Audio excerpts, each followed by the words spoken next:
Check, 1, 2. Hello, gang. How you doing?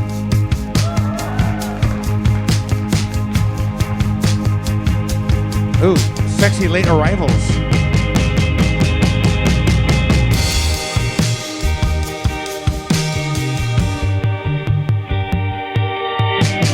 Arthur Park is melting in the dark. All that sweet green icing flowing down. Welcome to Harmontown. Harmontown is now in session, ladies and gentlemen. From ladies to gentlemen and everybody there in between.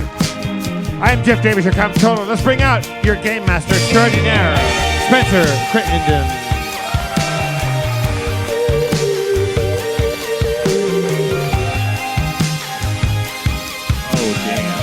We are the dreamers of dreams. Let's bring out the dreamer of most dreams. Let's bring out the mayor of Harmontown, Dan Harmon.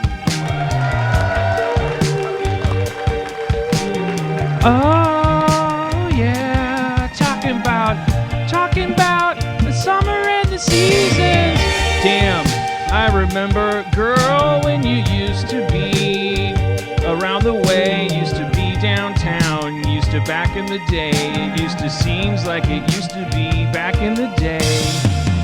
Damn, it used to be back in the day.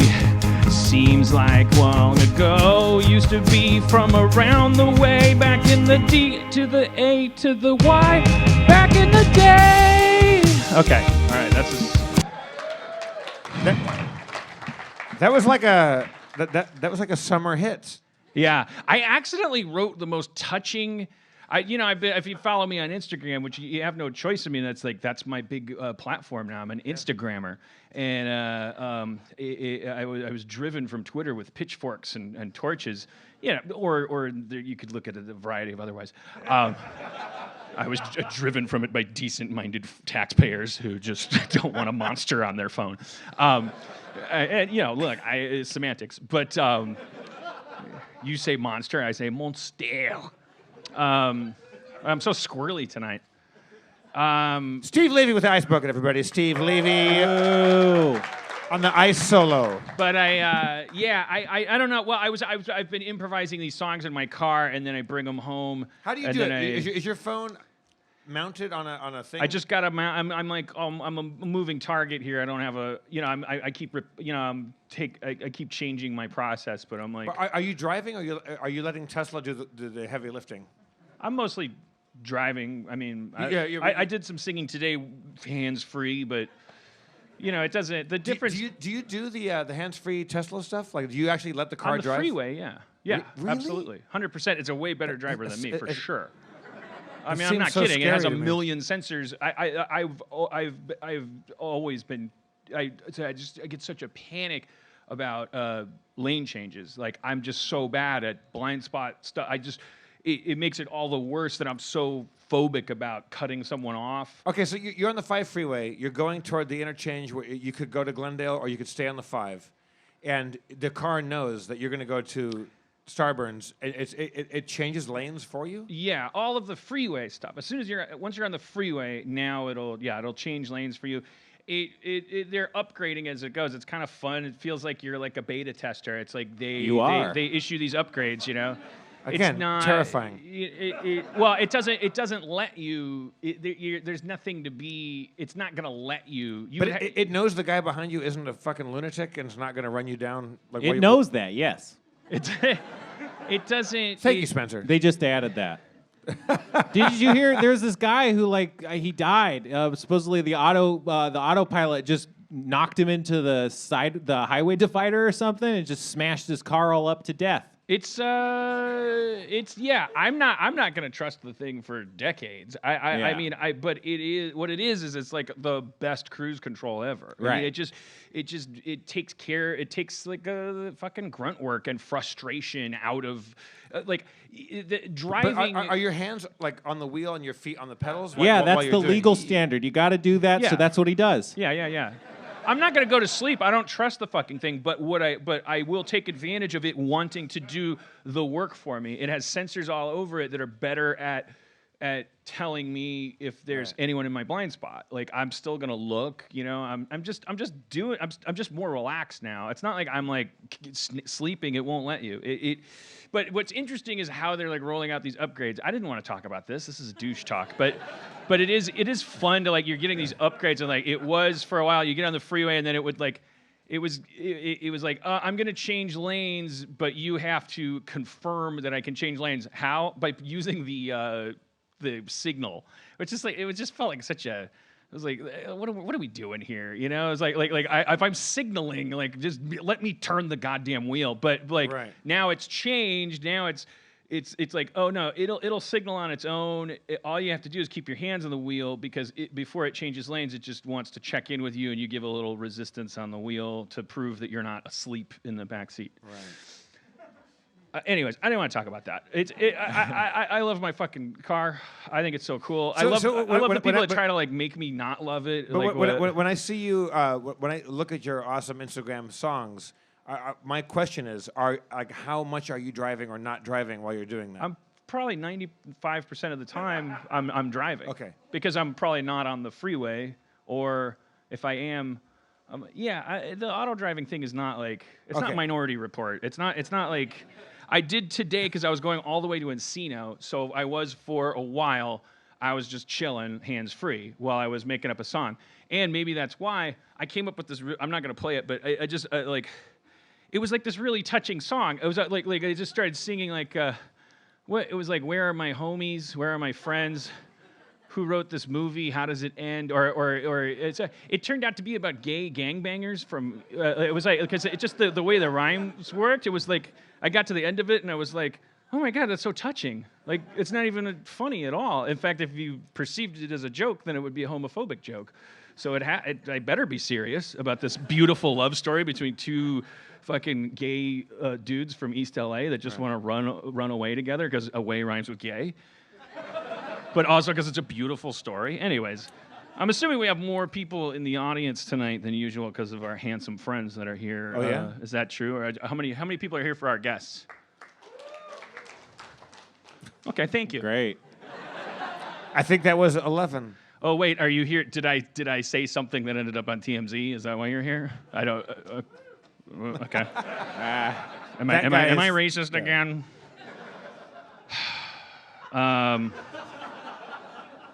You know what? I'll field that. I am.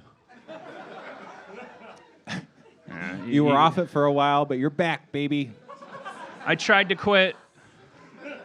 You got to accept that thoughts already given there. You take contrary action. Okay, I don't want to cheat our guests of time, but I just wanted to like. Okay, so I still maintain you are overreacting to the Lime scooter thing.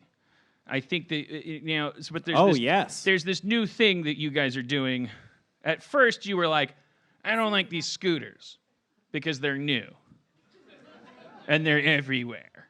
You don't like new things that are everywhere. We were just talking about this backstage. That's why you don't support the transgender community or anything like that. You hate different things that are sweeping and changing the way people and challenging people, right? No, you're hypocrites. Like, maybe your sidewalk is identifying as like Orwellian. Like it's a fucking scooter. I think it's a great idea, or maybe it's not. Let's find out. Don't police it. That being said, like I'm 46, I'm not going to use one of these things for. I'd see them. I go, one of these days, I'm going to use one of these. They're fun. Right? They're so fun. So the day finally came. I drive home from work, and there's one right in front of my house. Okay. It's parked there, and I'm like, this is probably it, because I'm going to be late to Little Dom's, which is like probably a 7.5-minute walk. It's impossible to drive there and park, etc. It's like this is scooter time. It's 4 blocks from your place. It was just right enough that I'm like, okay, how long is the process going to be of like the first time you do? I'm assuming there's a QR code on. I'm like, if this is as easy as one of those vending machines where with the QR code app, I'm like, man, am I glad I embraced that technology? Like I became Lord of the Fritos and like, only in that one city, but like, maybe I'm going to become scooter guy now. This is it. I walk down there. And I'm like, I scanned the QR code. We're off to the races. We got an app loading, okay? This guy, my age, he's got a wallet chain. Oh. Good start. I just don't understand this impulse from people. Like, he sees me. I guess he's a neighbor. He felt very comfortable talking to me. He sees me from he's 100 yards away, and he starts walking towards me diagonally across the street while shouting out in apparent camaraderie. Assumed camaraderie with me but he sees me scanning the scooter, but he's got filled with so much hatred about the scooters that he must assume that I'm like reporting the scooter to the Gen X Times or something, like, here's another one. Plus they have too much avocado toast all the time. No, if I'm gonna hate millennials, it's gonna be for a really good reason. Right. But not because of the fucking contributions. Jesus, because of the other stuff. Like the dumb name, for instance. You're trying to get online with the scooter. So I'm like interacting with it, and he's just like, how comfortable could you ever be in the assumption that, he goes, you know what I'd like to do with those fucking things? I'd like to take every single one of those motherfuckers, put it on my truck, take it to the city dump. You could do that. He could do that. No one's stopping him from doing that. Also, it's a weird flex, is what the kids would say. That's a South Park episode, the Halloween episode, where they somebody does that and takes all the scooters and throws them off of a cliff. Oh shit, man! Our Rick and Morty one's not coming out for 3 years. That's right. No, we learned that lesson a long time ago. Don't get topical. It went for like South Park did it to like no. South Park's gonna do it. Don't do it. But anyways, the guy. So he tries to bond with you about hating these things. In the time it takes him to finish saying all that, it's like back time the edit so that he finishes it in my face. Which is weird. It's like he starts talking. It's like, take him out of the city dump. And now he's here, and I'm like, hi. And before I can ask the question, which I'm not gonna. Oh, here's what I did say, because I went. Well, make sure you do that after this thing saves my bacon. What? Hell yeah. And I said, well, I'm late for a meeting, and I'm kind of mumbly and stammery, and I'm not making eye contact. This guy is clearly like. He's got to be either I'm thinking grip. Oh. Possibly key. Whoa. He had the authority of a key grip. He might have been best boy. Oh boy. He had an alpha fucking energy, a wallet chain, like eye contact, like eye fucking like looking at shit that doesn't want to look at him, like eye contact with everything, especially me. Who wants to look at me? Someone look at me. I got shit to do. And the guy that's gonna save my life and steal Cody when the zombies come, But he crossed the street to engage with you about this particular thing. He was kind of like walking like in a way that he was just like patrolling the neighborhood with his little clangy chain.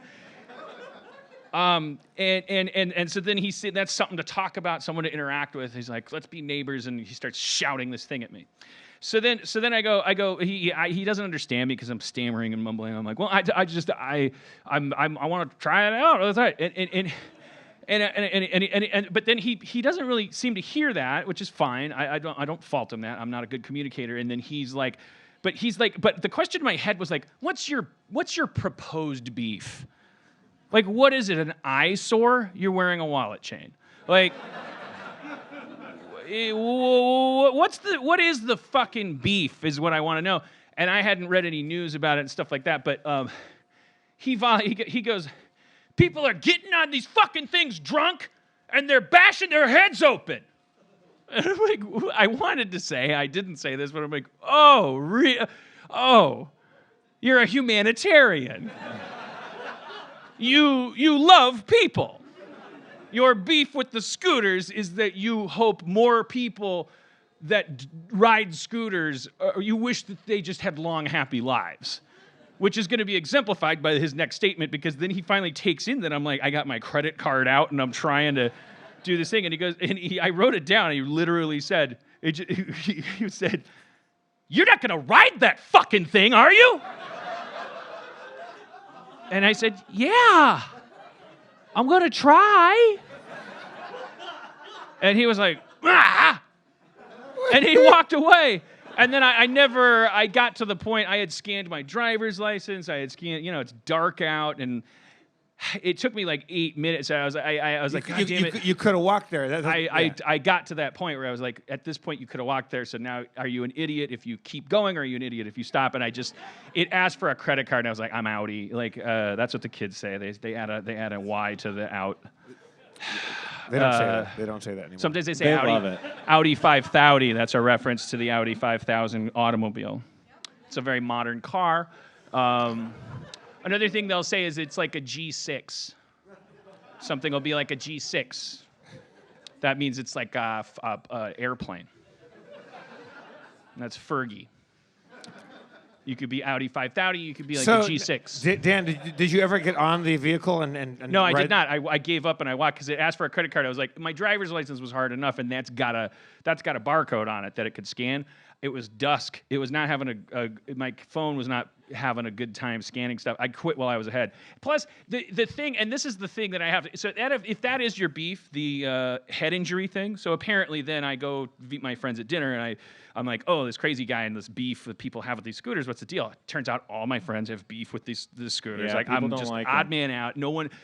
Because they're a hazard. Like people are, yes, they're. You can go and you can hashtag this and you can watch everybody. I just don't.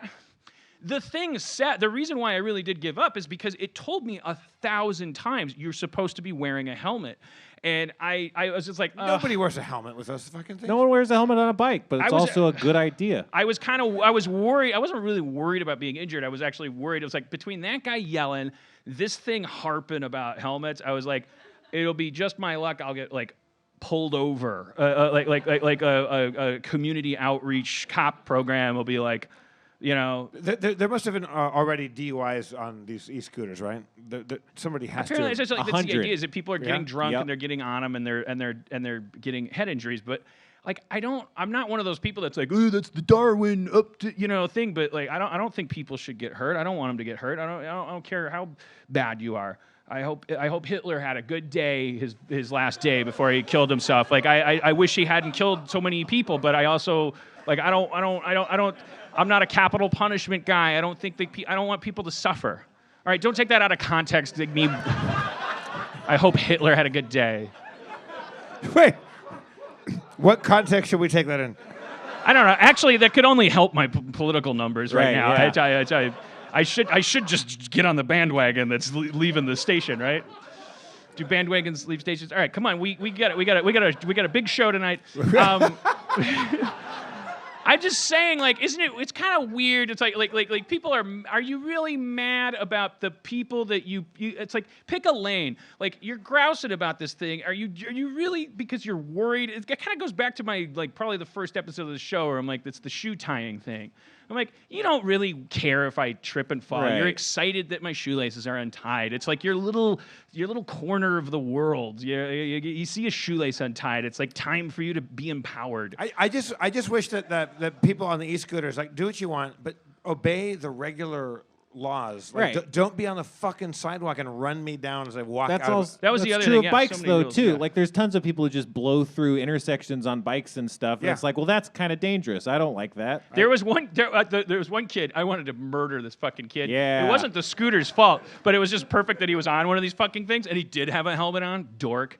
And but he was at an intersection, and he's driving in the street on one of these scooters with a helmet on. So he's by the book, baby. I wanted to murder him. He because he pulled up to the intersection, and he's directing traffic at a 4-way intersection, and he keeps he's doing that thing where he's looking at me and because his hand movement isn't making my car move forward, which would have caused it to collide with oncoming traffic because it's a fucking intersection and he's only focused on the car he wants to move, like he's trained for this.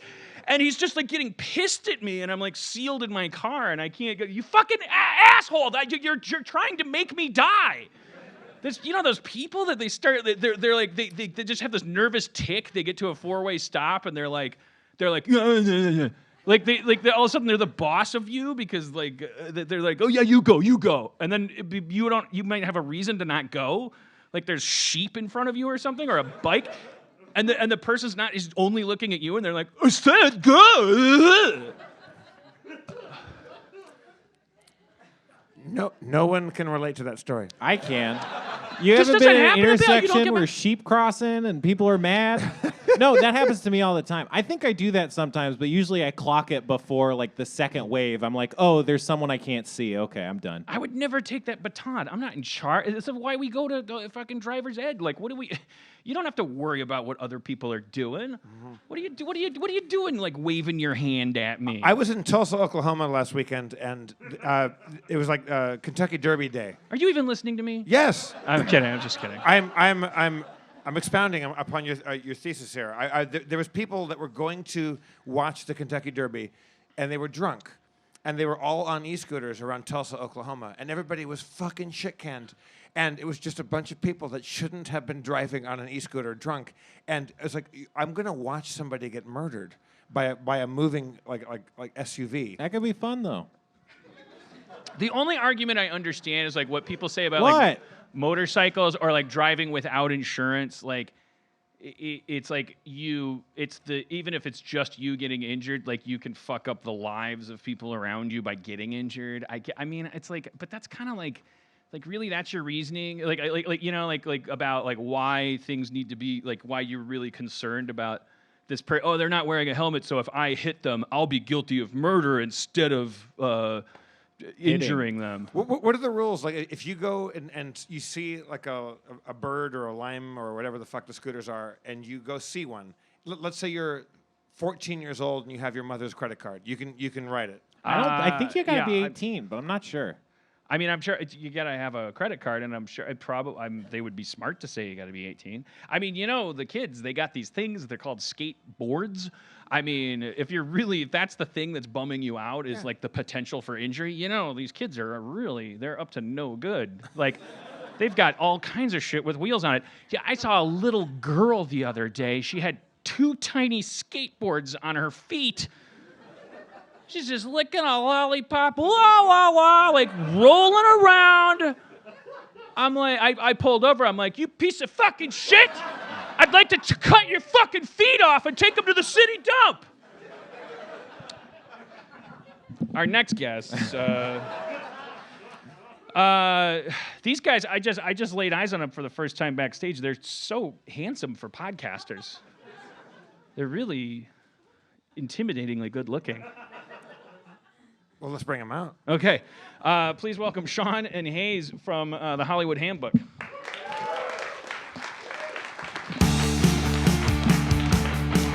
There's Sean. There's Hayes. You guys agree that you're handsome, we're right? Okay. That's very kind. That is so nice. Thank you, Dan. 4 podcasters is a good Yeah. qualification to put on it, you know? I mean, But otherwise I'd object. All right, or anything. You guys are Come cute on. as buttons. actors are podcasting now, though, Dan. I know. Anna Faris has a podcast. We got to get away from this idea that it's just for the misfits anymore. These Yeah, guys are moving in, I gotta stop. right? It is turned into just mainstream. I'm not welcome here. Dan, if I may, actually, I could kind of tie 2 things together here because you were talking about Hayes being handsome and you were talking about scooters a lot. And he actually has been known around town lately as the Scootie Cutie. And I he do does wear a helmet. And he I is do on wear a there. helmet. I scoot all over the place. I scooted here. Right. We were talking about it backstage. And I am Wait. sort of becoming known as the Scootie Cutie. Yes. Who has called you the Scootie Cutie? People The yelling town, from their the people in cars. town. Yeah. That makes sense So to me. you'll be scooting down the road, and someone Yeah. will go like, "Hey, Scootie Cutie," Or like, Scootie there Cutie." goes a Scootie Cutie. Yeah. It's like kind of a Doppler.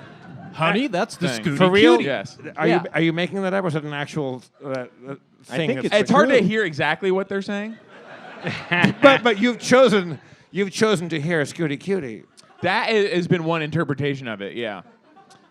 Sean also has started scooting a little bit, and he also has a name, which is the Limerita. Yeah, I only use the Lime scooters, and if I'm guilty of anything, it's being a little too sweet. That's your scooting style. It's a little too. Yeah. It's a touch sweet. Personality, Yeah. A little scooting, more, a little more triple sec than was necessary. That's right. All right. Do you want to hear a horrible a scooter story that happened on the way here? Yes, we fucking do. I was riding on the sidewalk, which you have to do in a lot of parts of the city. It's just way too dangerous to be in the street. And Illegal. I was coming up on Citizens arrest. approaching me were an older couple pushing a shopping cart full of cans. And I start to move into the street, but it is way too late. They are like fully taking their shopping cart and like moving it out of the way so that I can pass on my scooter. And I thought, like, I'm never taking this again. This is like not fair. I'm taking up too much sidewalk space.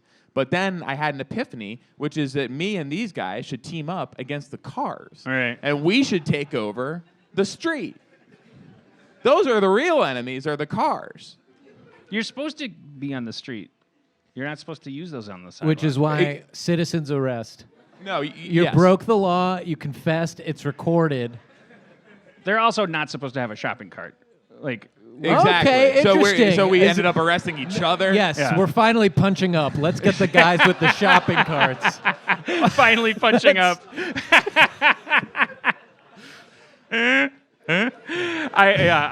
Boy, it is so hard for me to punch up these days. I found out a way to punch down without getting called out for it, though, because I was telling you guys backstage, like, I feel like the Nextdoor app.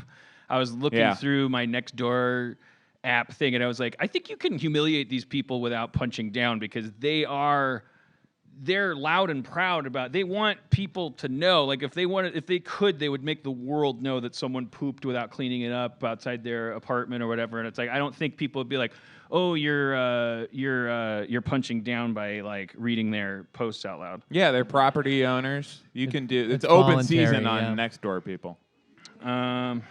Yeah, let's see. How does your phone work? You Mine? know who I see sometimes on the Nextdoor in my neighborhood is a Sklar. Okay. And I won't say which one. Here's one that's adorable. I've known them forever. I can only remember one of their names at one time. I can never Which remember. one is it right now? Randy. Yeah. Randy? Yep, that's mine too. Yeah, but then the next time it's the other guy. Yeah. I mean, what's the reward for learning both Sklar names? Like, you can't tell them apart. So, Yeah, like, what, and one of you'd- them's Eugene. Like, wait, who? That to get you nowhere. You would never approach them and be like, Randy, Jason. Right. You just say like, hey guys. Yeah. I mean, my 19-year-old son needs a summer job. I just thought that was kind of cute. Like as a as a true crime listener, I just Yeah. feel like what? And they're out early on it as well. They're getting a jump start. Yeah, it's May. I know it's like, does the son like want that?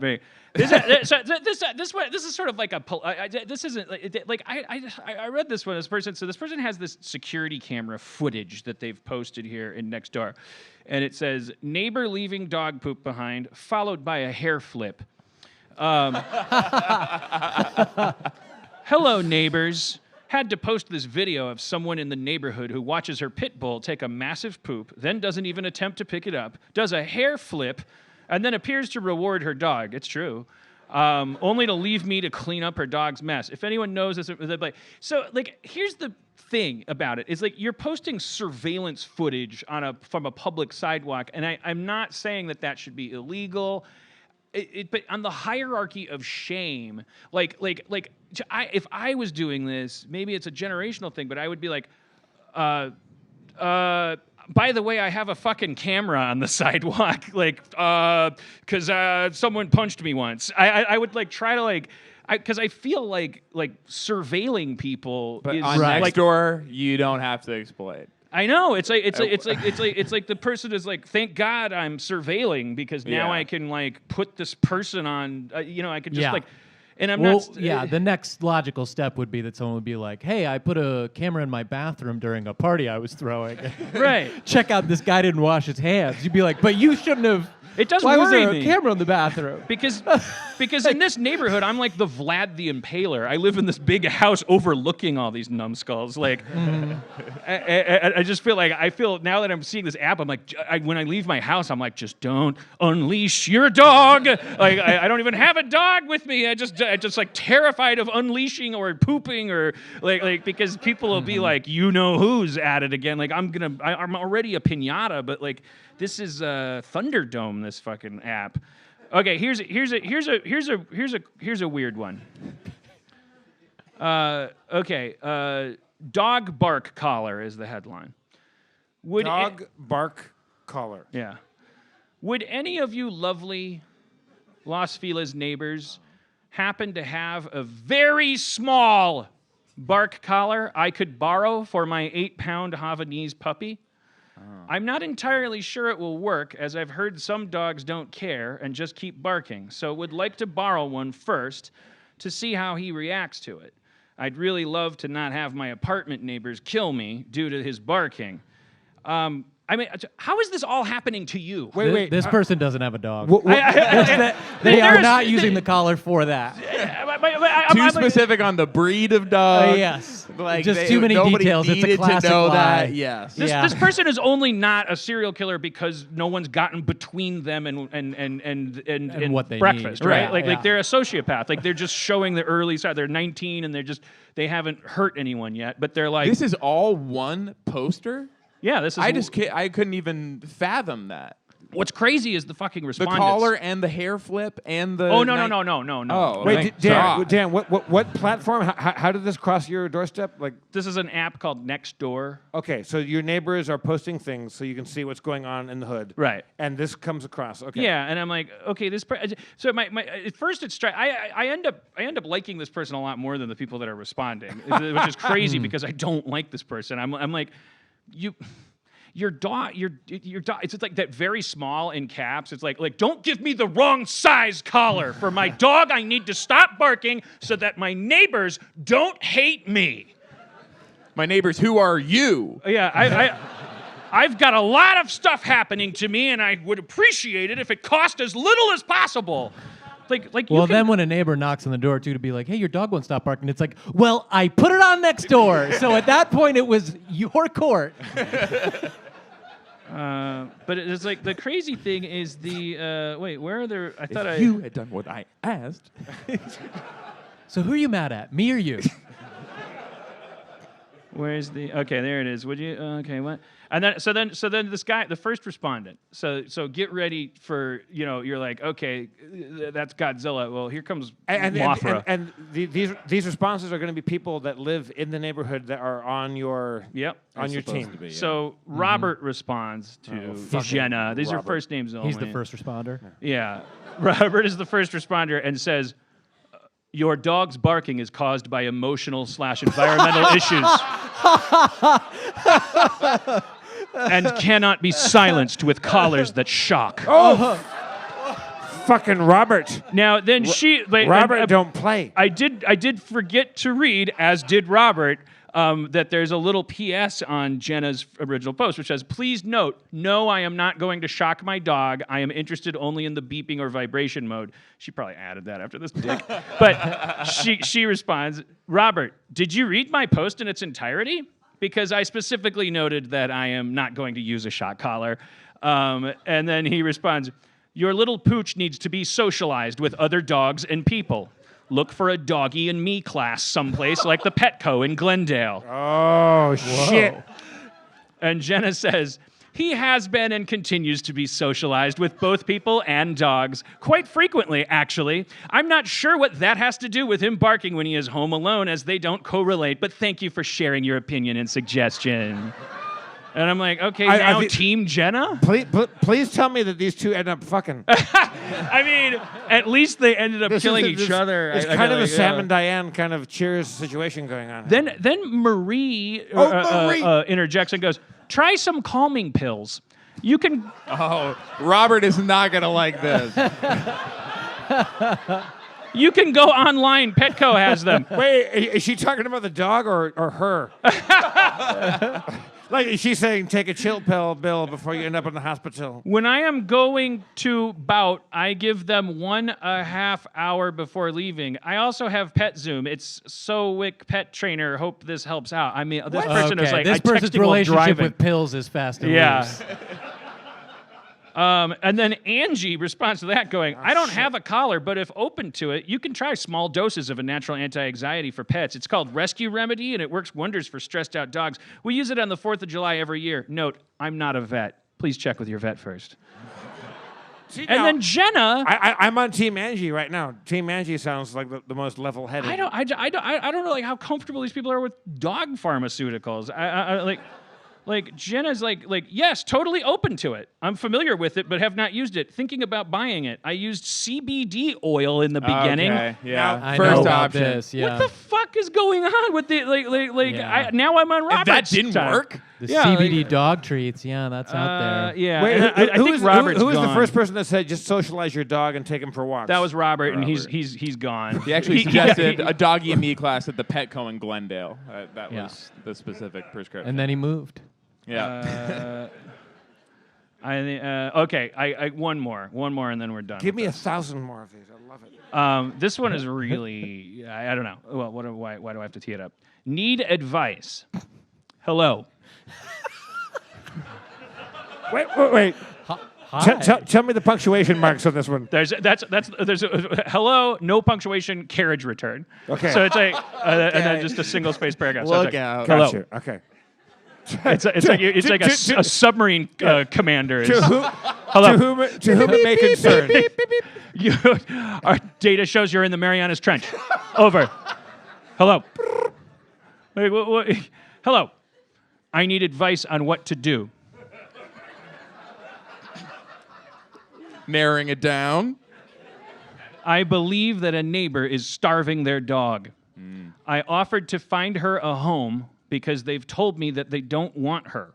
But when I did, they wanted a $750 rehoming fee to find her a good and loving home. What? When I said no, and any would be better, their response was vulgar. I can PM a video of the dog. Well, Which that's like a ransom, right? I tried to piece. I was so confused by this, but I think I figured it out. They're evil. Like they probably are starving a dog, and but they're like, and she's a little crazy. Is that maybe that's an unfashionable word these days? When you're just She's like, on next door. you know, it's crazy meets evil. Like she's observing a mistreated dog, an unhappy dog. She's going over to the door, and she's like, "Hi, your dog seems miserable. Could I have it?" And the person's response was like, "Yeah, well, you're not wrong." And it's a two-way street. I don't even like the fucking thing. I'm thinking, give me a fucking G. Give me $1,000. What? I just want to find your dog a kind and loving home. It's a rehoming fee. Rehoming fee? I've never heard of that. I'm not going to give you $750. Well, then you could go suck a dick. Well, I'm going to suck a dick all the way to my phone and get a ton of advice. Yes, what? So that you could run a protection racket on your dog. I mean, it's I like those. I mean, those people. There's no way that she's the bad guy, right? Because it's like she's clearly like who would have that interact. I mean, We dealt with this in our neighborhood on our Nextdoor app, which is there is a dog who is kept in like a shed and doesn't appear to have like a light or water and like paws at the outside. Yeah, and I almost then- feel like there's one in every neighborhood. Like Yeah. there's just people that don't like their culture is like that's correct. junkyard yes. dog. I think that's right. They're just like, well, that's a guard dog, Yeah. which means like we don't feed it because we want to keep it mean, basically. Fucking and insanity. there's not a lot to do. You could certainly post on Nextdoor, but I think They're gonna say it's what gonna your be- friend found is Yeah. what it's going to be people saying call animal control, call animal Yes. control. And animal control is going to say where you're basically. they're going to say suck a dick. I mean, Yeah. their response is ultimately vulgar because there's There's not much that you could do. So yeah, that's okay. That's my next door app segment. Thanks for joining me on it. You must have had to avoid all the posts of people saying like a Latino guy looked at my house. Yeah, casing.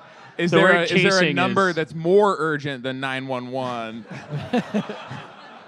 If the guy with the wallet chain that yelled at the scooter, if he was brown, he would have been casing my house on Nextdoor app. Oh, Everyone that's walking around the neighborhood doing anything other than hauling in cartoon groceries with a baguette sticking out the top, with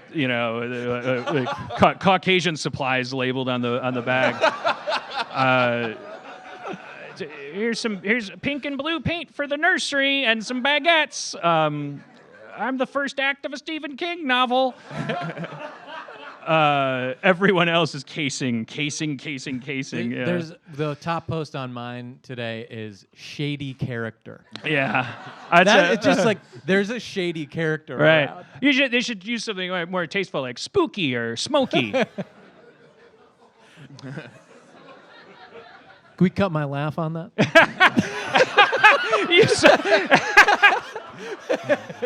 I got mad at you for a second, but I'm like, what reward for solidarity? Go on without me. Survive, my young man. Most people listening won't know which one that was, so yeah. I think we're okay. So Hollywood. Oh boy, You guys have this podcast, the Hollywood Handbook. I listened to a couple episodes. Your roster of guests is impressive. It's Earwolf, so you guys just hoard all of the guests. Yeah. Yeah. I wish there were more stuff to say about our show. There isn't a ton. Thank you for everyone who clapped, who said that they when were the here. name got said, that was were great. aware of us. It's very funny. Thank you. Everyone who didn't, you can't just clap. Like, we can hear you. We're right back there. I'm holding out. Now- Clapping's free. What is the format of the Hollywood Handbook? Oh, wow. What do you say when people ask you what's the format of this show? It's pretty similar. As Dan pours himself a hefty flagon of vodka. Hayes, I think, has characterized the show well. That it is mostly funny comments. But walk me through it because I'm new to the game. So like you start a show and what like. So the opening theme song will this will be good for anyone who wants to try to listen to one. We can give an example. Tim Heidecker was on the show recently. Thank you for listening to 2 episodes. He came on and told us that he did not get through the first ad, which was 7 minutes long. So there are a couple barriers to entry. We've been told that the show takes 15 to 20 episodes to get into. I think I said that. Long ads. Someone said it's an acquired taste. I wish I was never gonna, because I thought that was so funny. Because I was like, oh, it sounds like I'll get along with them. Like, that's got to be what people say about this podcast. Is there a name of an episode that we could like what's a good first like hors d'oeuvre to enter into this world? You said you listened to the Heather and Campbell one. I think that one is pretty good. Heather's fucking fantastic. And by Yeah. the way, I counted. I acquired that taste instantly, which means it's not an acquired taste. You guys are that's so very nice. clearly funny and charming, and and Spencer's a big fan and was on there. Oh, yeah. right? Yeah, Spencer it came was. on. I tell people that it's kind of like people trying to improvise. Like it's like an improv sketch, but the sketches they're just having a conversation. the worst conversation. like the worst. Yeah. We're in character as 2 petty idiots. We're just like 1 degree off from our actual personality. Have you guys ever listened to Peter Cook and Dudley Moore, like Clive and Derek, or Derek and Clive? No, but I'm going to start saying it's my inspiration. Yeah, they made these records where they just had studio time and they would just improvise, and they made these records where it's just Dudley Moore and Peter Cook just doing, for me, the funniest improv of all time. But it's just 2 assholes talking as 2 fake characters named Derek and Clive. It's really funny. I wasn't sure. Everyone's got a different philosophy. I didn't know if I was allowed to say, "Oh, you're doing characters." Like I don't know if you're like Sort No, of. You're like, Yeah. don't break that spell. Oh. No, we'd like a line drawn for the back catalog stuff. But that it's we'll be in like, trouble for at some point. it kind of reminds me of It's like, that's a character. it's a less arch Jiminy Glick, like Martin Short doing Jiminy Yeah. Glick. Yeah, like, it's sort of Less like- talented. Yes, yeah, for not, sure. yes, not the. Yeah, we're not Martin Short, but You guys It are is- supposedly it is- Hollywood insiders, Right. and you have guests on, and then your characters are clearly, they don't know what So they're when talking Heather about. Ann Campbell, who's one of my favorite improv heroes, when she came on, is she in character or is she doing just she's being her? playing herself, and so she took the strong choice to hate us for the entire episode. but we were asking her to do voiceover for a video game that we were had making. designed. Yeah. And so we're like feeding her lines and describing what's happening in It was the a game. video game adaptation of the Ryan Reynolds, Sandra you. Bullock film, The Proposal. That's correct. right. See, this is how I think you guys are really smart, and, because it occurred to me then, because I was like, why did they just have that up their slate? I mean, that's fine to have that in your iCloud, as my ex-wife would call it. Like I have like 5 things I'm pulling out that week, but then I'm like, oh no, it's because it's you asked her about video games. You said what's popular. She said Fortnite, and you guys are like 2 weeks notice. Yeah. Uh-huh. And you start. Have you seen The Proposal? I haven't. I have not seen it. No. Yeah. I saw it. I I saw remember it. the poster at Wilshire and Westwood. You know that giant billboard on the building there. That's all I know. Of I the kind of movie liked The it. Proposal. I Yeah, was kind of okay. into it. I remember Cool. hearing it was okay, and I knew like the plot synopsis, which was helpful for the episode we did. Is your show always guest based or is it sometimes just you two? We do 2 episodes a week. One is an hour-long episode with a guest, and one is a half-hour episode that's just the 2 of us exploring some kind of teaching you how to do something. And that one, for some reason, costs money. yeah, the one without the guest is the one you have to pay for the subscription site. Yeah. So not everybody, because that's because if you've ever seen Jiminy Glick, Jeff, like Martin Short doing the thing, like it's like because it's like, oh, if Tom Hanks does Jiminy Glick, is he playing a character? Or is he? But it's like the answer is, well, he's Tom Hanks and he's just reacting. The only thing he doesn't do is say, get that prosthetic chin off of your face, Martin Short. He pretends there's a real person asking these questions, but then reacts. What was Martin Short's line to Ben Stiller? Ben, are you difficult? Are you moody? Are you moody, Ben Stiller? That's great. I really want. I think Martin Short. I think we asked after the idea of Martin Short being on here. I think he passed. And I mean, that's why we're here today. are you guys fans or Of Martin Short? Yeah. Oh, I mean, yeah. what are you I going to was- say? I was No. No, I was definitely a fan of Jiminy Glick. I thought it was so funny. The 2 things I think we compared our show to initially, like when we'd get guests and be like, it's kind of like this, was I think we did sometimes say Jiminy Glick and also like Colbert Report. And I had seen a video after we had started doing the show of Colbert meeting someone, like meeting Obama or someone and being like, just so you know, here's the thing, when we get on camera, I'm a total idiot on the show and I'll be saying stupid shit and like I was like, oh, this is cool, this is what we have to do to everyone. Where Right. we're like, hey, we're gonna completely misunderstand everything you're saying and like not really know your career and like misquote things at you. But your and- guests are always people that are hip to that. Like that's not you're not always. Yeah. Not always. There was famously one incident with Pauly Shore came. He was in thank you so much. He was in a bit of a the mood. lowest moment of my life.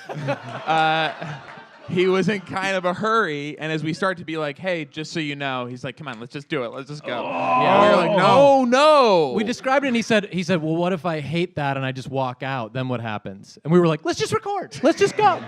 Let's just go. Are you going? roll them. And then he immediately started giving us the wrap it up hand signal, like 5 minutes in. Oh, really? Isn't it only a 5-minute episode? What a shame no. though, because It's shorter than Pauly is normal. known for having so much great material. Yes. He's He's a terrible person. He called Sean a homo. On, He called me a homo on the show. No, he's on not the funny. episode. He's I not funny. don't. But yeah. he probably broke the syllables up, so it was funny. He probably that called was you probably- a homo. yeah, that was actually a point of contention. I kept asking him about wheezing the Jews, and then I would say it like that, and he'd go, well, no, it's you're wheezing the juice. And I would go, right, you're wheezing the juice. And he was like, don't say it like a fucking homo. And I was like, I'm sorry. I'm not like brave enough to be like, hey, we don't say that anymore. But I'm also, It's that double-edged sword of doing the character. Yeah. You're like, okay, I guess. yeah. We bravely took it on in the next episode when he had not been in the studio for a week. Yeah. Oh man. As I've been led to believe, if you leave the donuts out, he's going to glaze them. That's one of his fucking jokes. He's the worst comic of all Well, it's a time. joke. That's probably one of his jokes from 25 years ago. Are- My what joke is that from mean? 90. All of his He's jokes gonna- are he's gonna come 35 on years ago. Are donuts does that actual, mean? or are donuts also a metaphor for something else? And that's kind of his premise. Oh, like if there's a girl in the Oh, room, okay, I'm gonna okay. He's ejaculate on gonna her. come on Okay. her? Well, yeah, it doesn't Yeah. age well, but If he's alone in the room Did with you a woman, used to be able to do that? yeah, I mean, there's a movie called Revenge of the Nerds where the nerds are today's definition of rapists. Masked rapist. Yeah, everything was kind of inverted back then. Wow. If you smoked enough weed and danced enough, you could just Dress up as Darth Vader and rape somebody. You could advocate for all manner of assault as long as whatever kept your ski mountain in business. Huh. All you had to do is declare yourself a misfit, even though Right. now these days we're like, misfits? You guys look like the fucking rally, the Unite the Right rally. I need a little more diversity in my misfits. Remember Misfits of Science? What's No. that? No. 1980s series from the golden age of probably NBC, I'm assuming. Probably 6 episodes and out. It was like this guy who Courtney Cox was in it. She was like the Carrie psychic girl. Like she had psychic powers, and then there was this. I thought of that when I thought we need diversity with our misfits, because one of their misfits was the basketball player who could shrink. So it's funny because he's huge, and then he would shrink, and then he would have like a little like napkin around him because his clothes don't shrink. Right. And then there was this dude who was like very Kevin Bacon-y, but he wasn't. Clearly they were like, can we get Kevin Bacon? The answer's no. And then they got this guy, and I'm sorry if that guy hears this and is like, fuck you. But he was like, his name was Johnny Lightning because he could shoot lightning out of his I think hands. that guy's probably pretty happy to be hearing Misfits of Science Yeah. brought up. I would love to have that What made them cast on. of science? Yeah, I'm not hearing because a lot of it was like science. weird science, like it was Right. all that, like everything. It's like the song Weird Science and the movie Weird Science. It was sort of like we had that odd time in our cultural history when the computer was new, Right. and everything scientific was cool. Right. But it was also nerdy, so it was Right. like there were just a lot of TV shows and movies about like, wow, man, science. Mm-hmm. She blinded Here's me the with science of yeah. getting laid. Yeah. Like Yeah. it was like Scott Baio and Zapped. It was like Right. I'm not gonna make your bra pop off with my mind. I'm using science. Is this God? Is this God? Hashtag rape culture. And they did missions, or what did they? They're fighting guys? The Misfits, yeah. I don't. Yeah. I wish I could remember like how they justified that they had to go do stuff. Right. But it was kind of like very much X-Men, because it was sort of like, hey, come on, you guys are different. Like you can have a purpose though Right. if you hang out with me. It was like the coach from White Shadow. It was like this guy was like it was just like this guy. Back then, you could be a leading man and just look like me.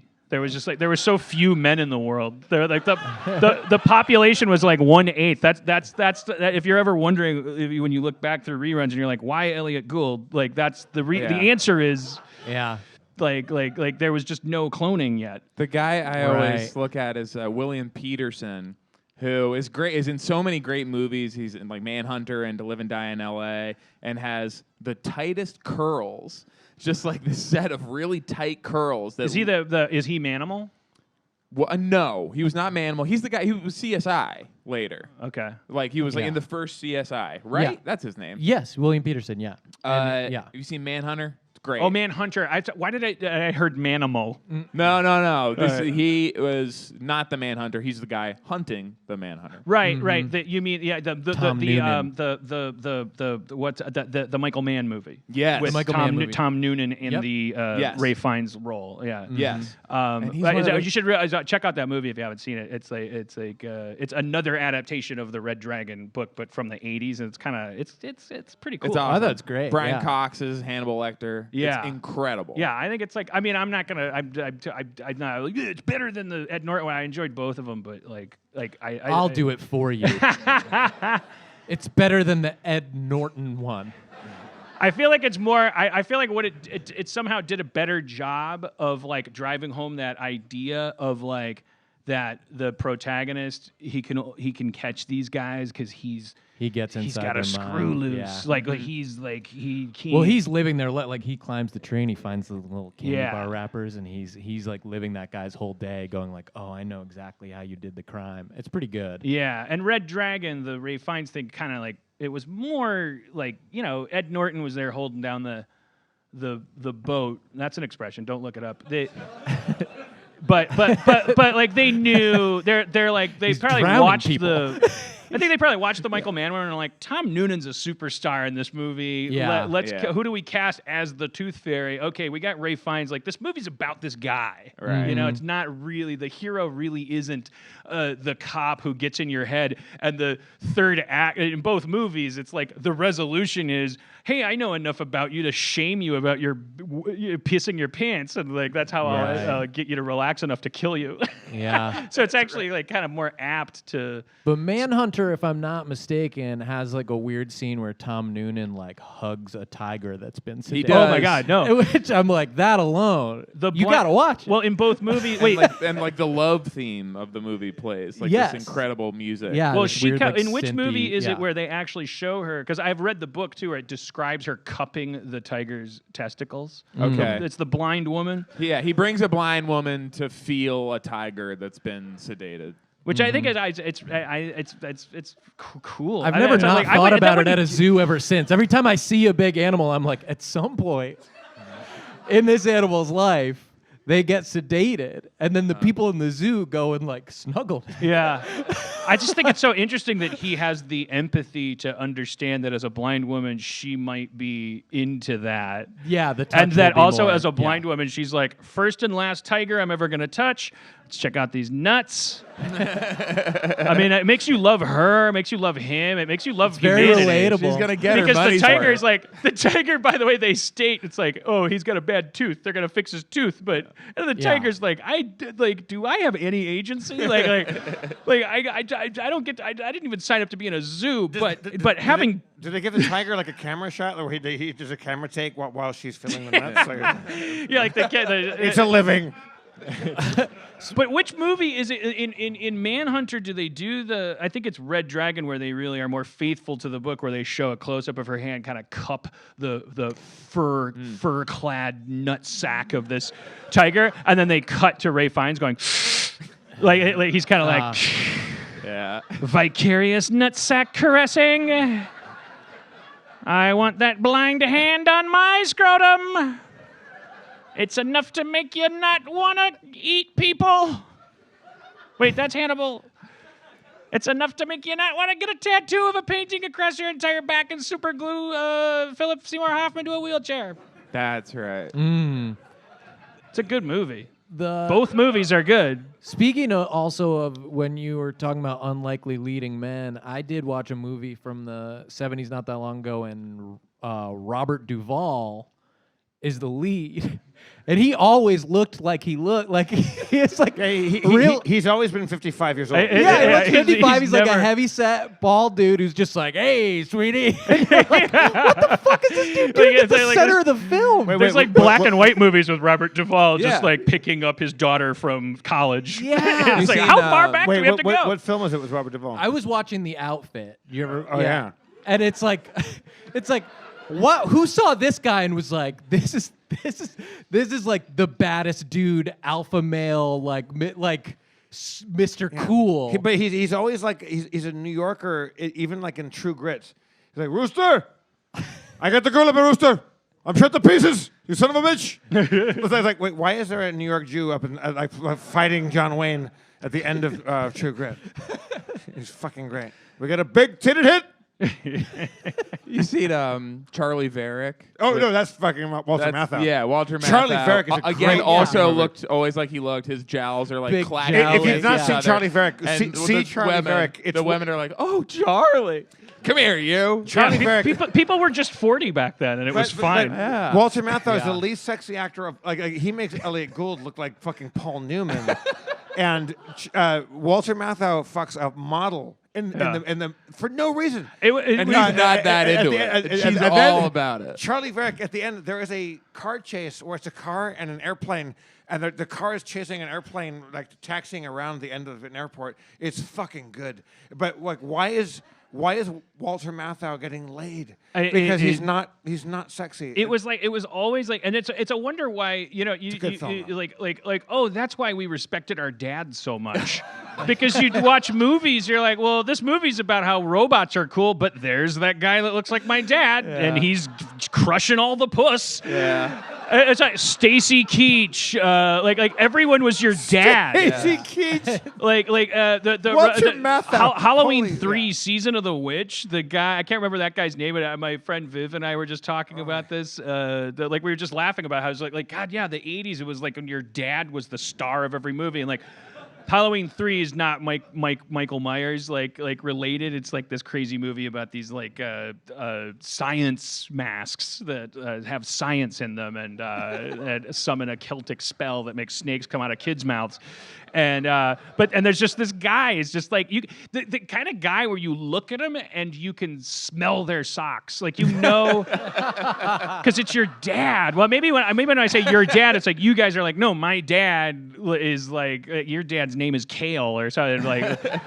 And was in the Peace Corps. Like my generation's dad was just Stacy Keach. It was just like. Showered every 6 days, had a broom mustache, and just drank and sweat and if you're in a movie, then the law says you're fucking the woman in the movie, and like it doesn't matter if she's 19 and you're 48. There's just no questions asked as long as it's not an interracial thing. Charlie Varick is a great film, but that weird sex scene is like no, like there's no way she fucks fucking Walter Matthau. There's no reason for it. They just had to throw that awful scene into that film. And now kids go see like Chris Hemsworth and Chris Evans, and then just go home and look at their awful dads. Oh God, yeah. Is it any wonder that we're like my eating dad ourselves sucks. alive? Like you can't have those bodies. You have to. How do you get those bodies? Like they don't even. We stopped counting 6-packs. Like that was like oh, I get it. You have to have a 6-pack, and then they're like, fuck you. We're not gonna count packs anymore. That from now on, your torso has to look like Groot, even without CG. It just has to be made out of fucking driftwood by a horny god. And they've taken the normal guys. They took Chris Pratt and like Zach Levi, who were just like slobs, were cast to play normal guys and made them. Do you guys? So all right, what's up? Chris Pratt's like Guardian's body is like everyone was like that's CG. Was that? You're asking me if it was? You came to the right place. I got bad news, hombre. You worked for Pixar when they did that, or what? No, man. That's all flesh and bone. Why is this germane to you? You're like, I'm his dog sitter. I was one time walking into a restaurant as he was walking out. I never believed it for a check. Yeah, I was like, that's a silly amount of shame for us to be projecting. I mean, I remember I saw Chris Pratt in the flesh at the upfront during Parks and Rec and Community Times, and I was like, it's amazing that at one time I did look at him as someone that maybe would play me in the biopic. because I mean he looked like he was shaped like a bowling pin, and Who are we looking at now? Yeah, who's the Who do we next- sort of have our eye on? oh well, it's of course Donal Logue. He's yeah. he's playing me right now on the set of my fiance's show. But honestly, the real answer is Ewan McGregor. Obviously, if you look long enough, you'll see it. People are like Russell Crowe, but I'm like whatever, man. Like you're just trying to it's I would Ewan go, McGregor. I would go Ron Perlman for you. He's just taking it in. Just give him a second to just process it. A single tear's rolling down his cheek. There was some kind of thing when Donal Logue got cast. Man, the conversations I had to listen to, I was like, but baby, Jeff Goldblum's 90. It's like, yeah, but the and all these things, and then and then finally they got Donal Logue, and then who apparently his name is not Donal, it's Donal. And also apparently Cody says we have to have him on the show because he's like amazing and really fun. But it got back to me that when he got approached for the part, he Googled me and then asked his agent, who then asked the producer, who asked Cody, who repeated this to me because I guess she perceives me as being made of tougher stuff.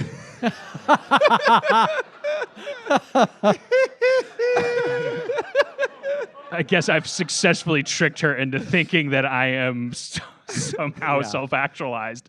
I guess by being on top of someone perfect and like not constantly opting out, I guess she's like, this guy's got balls of steel. He was like, he got the offer and then he Googled me and then his question was like, this isn't about body type, is it, or something? It was like, as a Wait. So he perceived an insult to him. yeah. I mean, or he wanted people to know he'd lost weight. I don't know, man. This is like, it shouldn't have gotten back to me. That's the only truth here. He didn't want me to hear that. combo. It's like the idea of someone Googling me, being like, you'll be playing the part of, what the fuck, man? Yeah.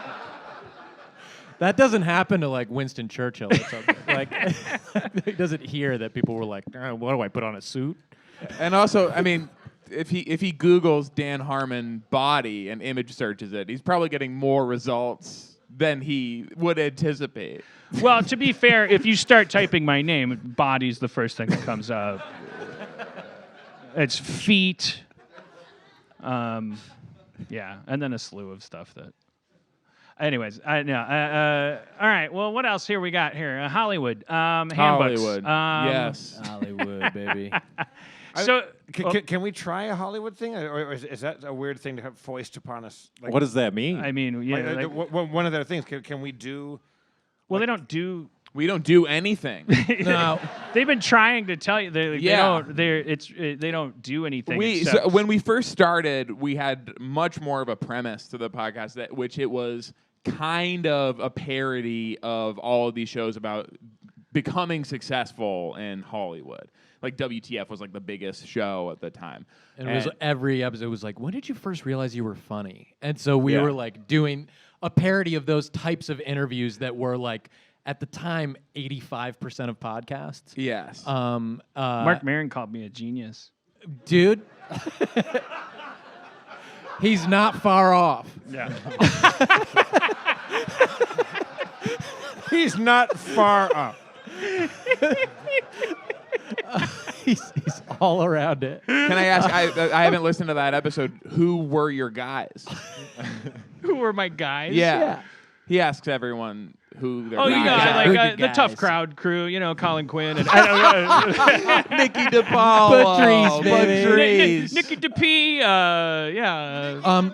But we sort of ran out of stuff to do with that and stopped being interested in it. And podcasts became more broad too, so it wasn't as clear of like a one-to-one thing. And then the show became like more abstract, I guess, and also we started taking on much smaller targets. Like other shows we were jealous of specifically for being more popular. Like we would invite someone on and then we would do their podcast to them and tell them we were doing it better. Like we had Paul F. Tompkins on and we were like, how about we Spontaneation you? And then we just like made him sit through our version of his podcast, basically. Paul F. Tompkins doesn't follow me on Instagram, so I no longer follow him. Okay. Yikes. Take me through the moment when we realized that. We're like... It was fucking rough because I was going to, like, for the 90th time in my Paul F. Tompkins Please Like Me career, I was about to comment on one of his Instagrams, just a totally safe fucking, like, here's a bowl of fruit for the Hawaiian Easter Island fucking god that I perceive you as.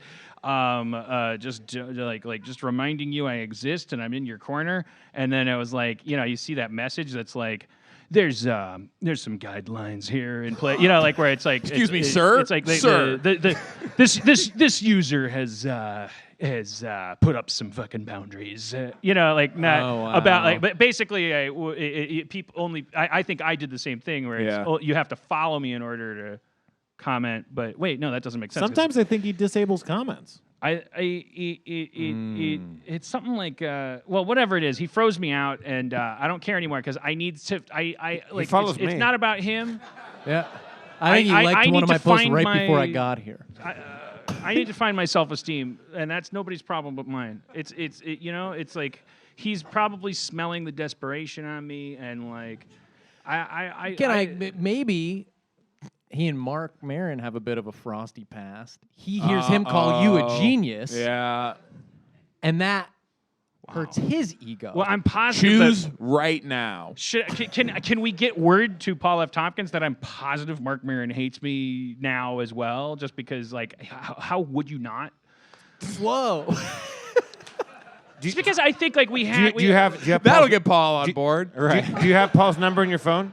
What's that? Do you have Paul's number in your phone? Yeah, but that's not Fucking You call. gotta Start call. calling No, right Leave now. a voicemail. No, stop it. This is Right. you've crossed a line and you're embarrassing me because this is a for real thing that I'm pretending is a joke and it's for real and you're embarrassing me. Can I tell you?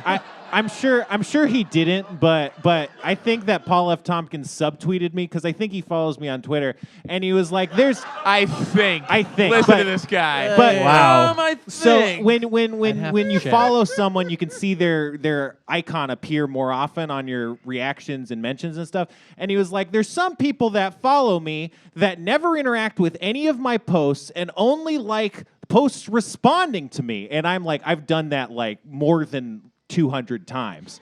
And so I was certain, because like sometimes he just gets into it with people, and the people have really funny things to say, and they go on these long threads, and I'm like that. But like he kicks it off, but it's not like he's not making those jokes, he's just making his jokes. And so I don't know. But I'm pretty sure that was just straight up me he was talking to. This is him. That actually, and he, of course, was just an example of a person we'd done a podcast with. Yeah, And we didn't bring need to that be up like the Yeah. subject because, of like, the for example, he entire- told us Right. to like antagonize you on the show. I mean, no, Because he hates you. No, he'd have to care. That would be flattering.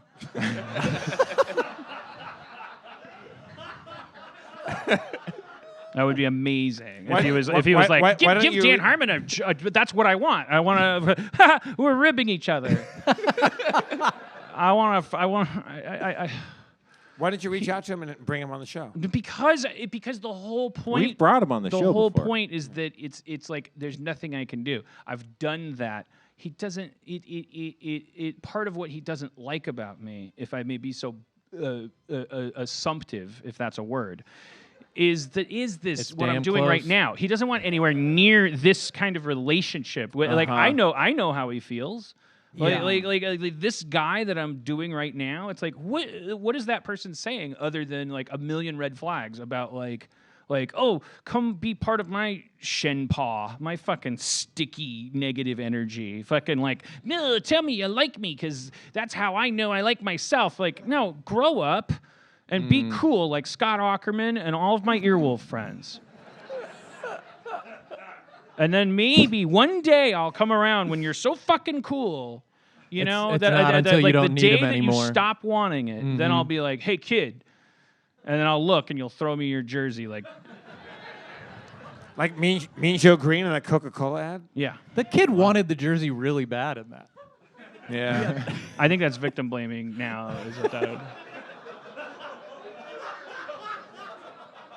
That's it. Did the Pepsi Michael Jackson ad rip off the Coke Mean Joe Green thing when the Michael Jackson throws the hat to the kid that he ends up raping for 30 years? I'm Michael confused about Jackson that. had right sex with response. children, so fucking deal. All right. Yeah. Some people are upset, I think, because they think Michael Jackson was innocent. I think that's what the people in the crowd are saying. I agree with you. I think he's guilty. I'm not taking a position either way, but we should talk about it for a while. Just as a fan of positive reactions, Yeah, come on. I We're like to getting just juice. collect positive reactions. Let's talk about him. Yeah, come on. And then let's move on to Attorney General William Barr. Let's talk about that for a while. Yeah. He fucks so many children. He did. He is fucking the children of Justice. the Constitution. Fun time to be alive. We don't have to talk about that. Let's talk about Hollywood. Do you guys feel bad for Liam Neeson?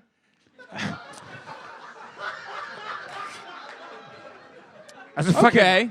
This is great. that was a hairpin turn, man. I have two incredibly unpopular opinions. Yeah. One is I never clicked on any. I don't know.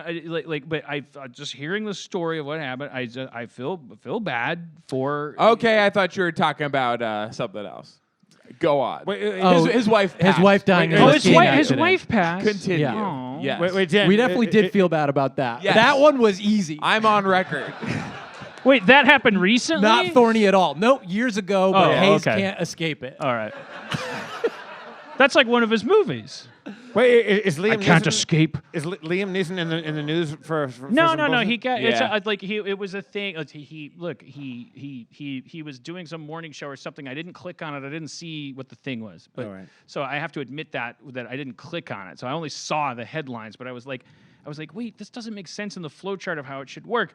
That he was doing like a kind of I'm going to call it a Dan Harmon kind of thing, where he was like, I'm so excited about how fucking improved I am and how much I want people to like me. I'm going to tell you that I was racist 40 years ago. And lest you think I'm just throwing that term out, no, for real. Like I wanted to murder any black person at all. Like I was in the situation. You know, he kind of like just told the story about how this, like 40 years ago, and then it was like, well, then thanks for telling us that, because now we can hate you, as opposed to like the rules that used to be where it was like, well, thanks for telling us that because we wouldn't have known otherwise, therefore we need to encourage that kind of transparency. So Right. Well, can I ask you something? Here's a medal, not really, but Can I ask you something, though? So you have this opinion. It's a very unpopular opinion. And yet, you still haven't clicked on it or Right. like gotten... And I'll point this out. This wasn't like that recently. You have had time. I keep thinking about it. I've been compiling a list of unpopular opinions. Okay. One is that I think the Blues Brothers movie is overrated. Like I'm like, yeah, I gotta agree with you there. They're Yeah. singing and stuff. Is this funny? I don't understand. I think that Thank you so if you much. cannot crack up when you hear the iconic line, "We're on a mission from God." Listen to the laugh that got. This place is fucking burning down. but then Aretha Franklin comes out and says, "You better think," and it's pretty fucking good. Like there's good musical moments in it, but Yeah, is it- It might Yeah. be. But why don't you it just was watch probably a Aretha blast Franklin? to make. Yeah. Why do we need these guys? I think it's high time that 5 white guys weighed in on jazz music and soul. Okay, but can we weigh in on 2 other white guys doing it? yeah, that high road The is a Blues medium Brothers road. are jazz music to you. but They're off limits now, the Blues Brothers? for me, you got fucking Ray Charles and you got Aretha. Like that's pretty groovy. I think that it probably was a movie that when everyone saw it, it was like, wow, this must have been so fun to be a that's part what of. people keep and it felt like explaining, it was yeah. like cool on set or something. And then it gets remembered as what a great movie. But if you just sit down and watch the movie for what the movie is, it's not that funny. Okay, thank you. And Thank you. even less explicable is the sketch on SNL. It was all What about, was yeah, that? I mean, I understand. Like, I feel insulted by people's responses because their responses are always to explain to me as if I don't understand that it was possible that there was a time when people felt this way or that way. I'm like, that's not comedy. You're not telling. Like I do understand that. I read I read the oral history of Saturday Night Live. I do understand, and I think it's really cool. I read the headline. That John Belushi, who looks nothing like any fucking leading man. I mean, this is like before there even was a fat dude market. I mean, there wasn't even that, and he looks like John Belushi. And like this variety show at midnight on Saturday, produced by this crazy hippie, and all these like Second City people, and it's fucking like awesome. And Dan Aykroyd's got the Asperger's, and they don't have a word for it yet. And like that he and Belushi like had this intersection where they both love old blues music and like for real loved it and like didn't punch down on it and were like super into it, and that America was like, yeah, comedy is so possible to also be kind of sexy and fun and subversive that I choose to love this. That's part of the joke, etc. I get all that. I like the movie now. But then, Unfortunately, but then there's You're just making this a separate great issue of case. like, now let me propose an alternative. Watch the movie Airplane by the Zucker brothers. I Yeah. mean, Jesus Christ, there's a lot of fucking jokes in that movie. And 40% of them are now racist, but But they all still register as jokes. yeah, it's like okay, set up punchline, and then it's like and you could kind of like I don't know, like I just kind of there's a part of me that resents. Liam Neeson loves that movie. I have to tell you, There's a guy. I used to love the Blues Brothers. I loved it so much. I saw the movie, and I just wanted to beat a minority to death. I'm just putting that out there. I hope honesty's still the best policy. Dan Harmon told me it was. Well, I got news for you, old timer. You're going to the Huskow. Wait, no, I have a particular set of skills. Hey, did you guys see Cold Pursuit? I haven't seen No. it. It's worth watching. I watch it with Cody. I'm like, your money doesn't go to racism. Like, it's interesting. Yeah. It's a weird. Like, Dan Harmon raves. It's worth watching. I mean, that is my rave these days. Yeah, for sure. Like most movies, I was speaking of Blues and Brothers. I was at the fucking drawing room on a karaoke last Sunday, and a dude.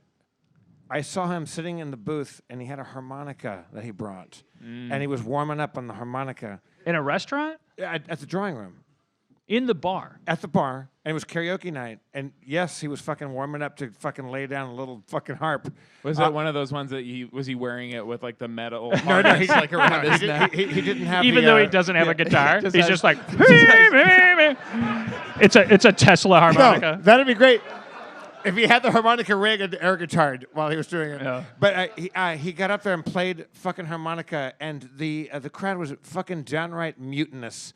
Nobody wanted anyone to fucking bring their own harmonica to a bar.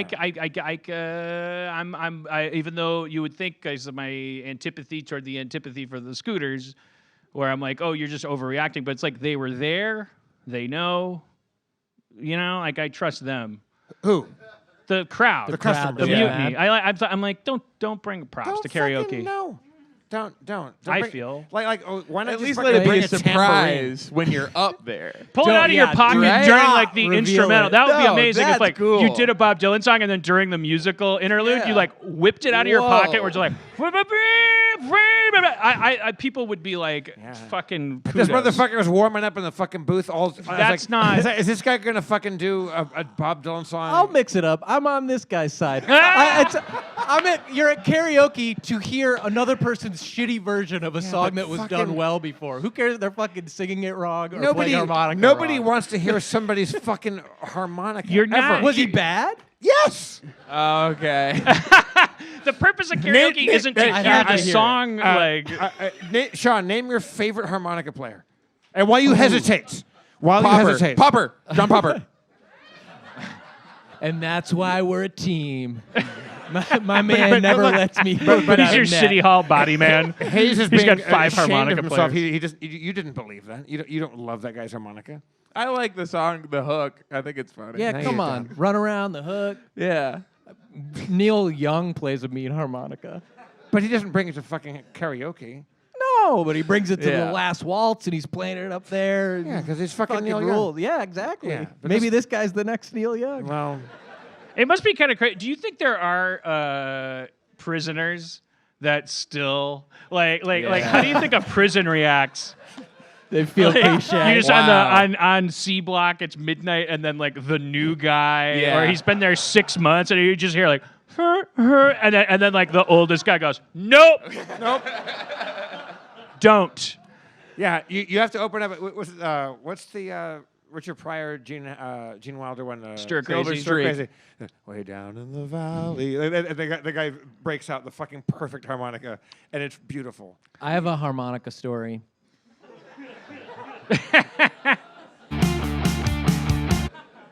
Someone trying to play you off? That was my intro music to his harmonica. So I went to see, maybe this will get groans, I don't know, but I went to see Dave Chappelle and John Mayer perform.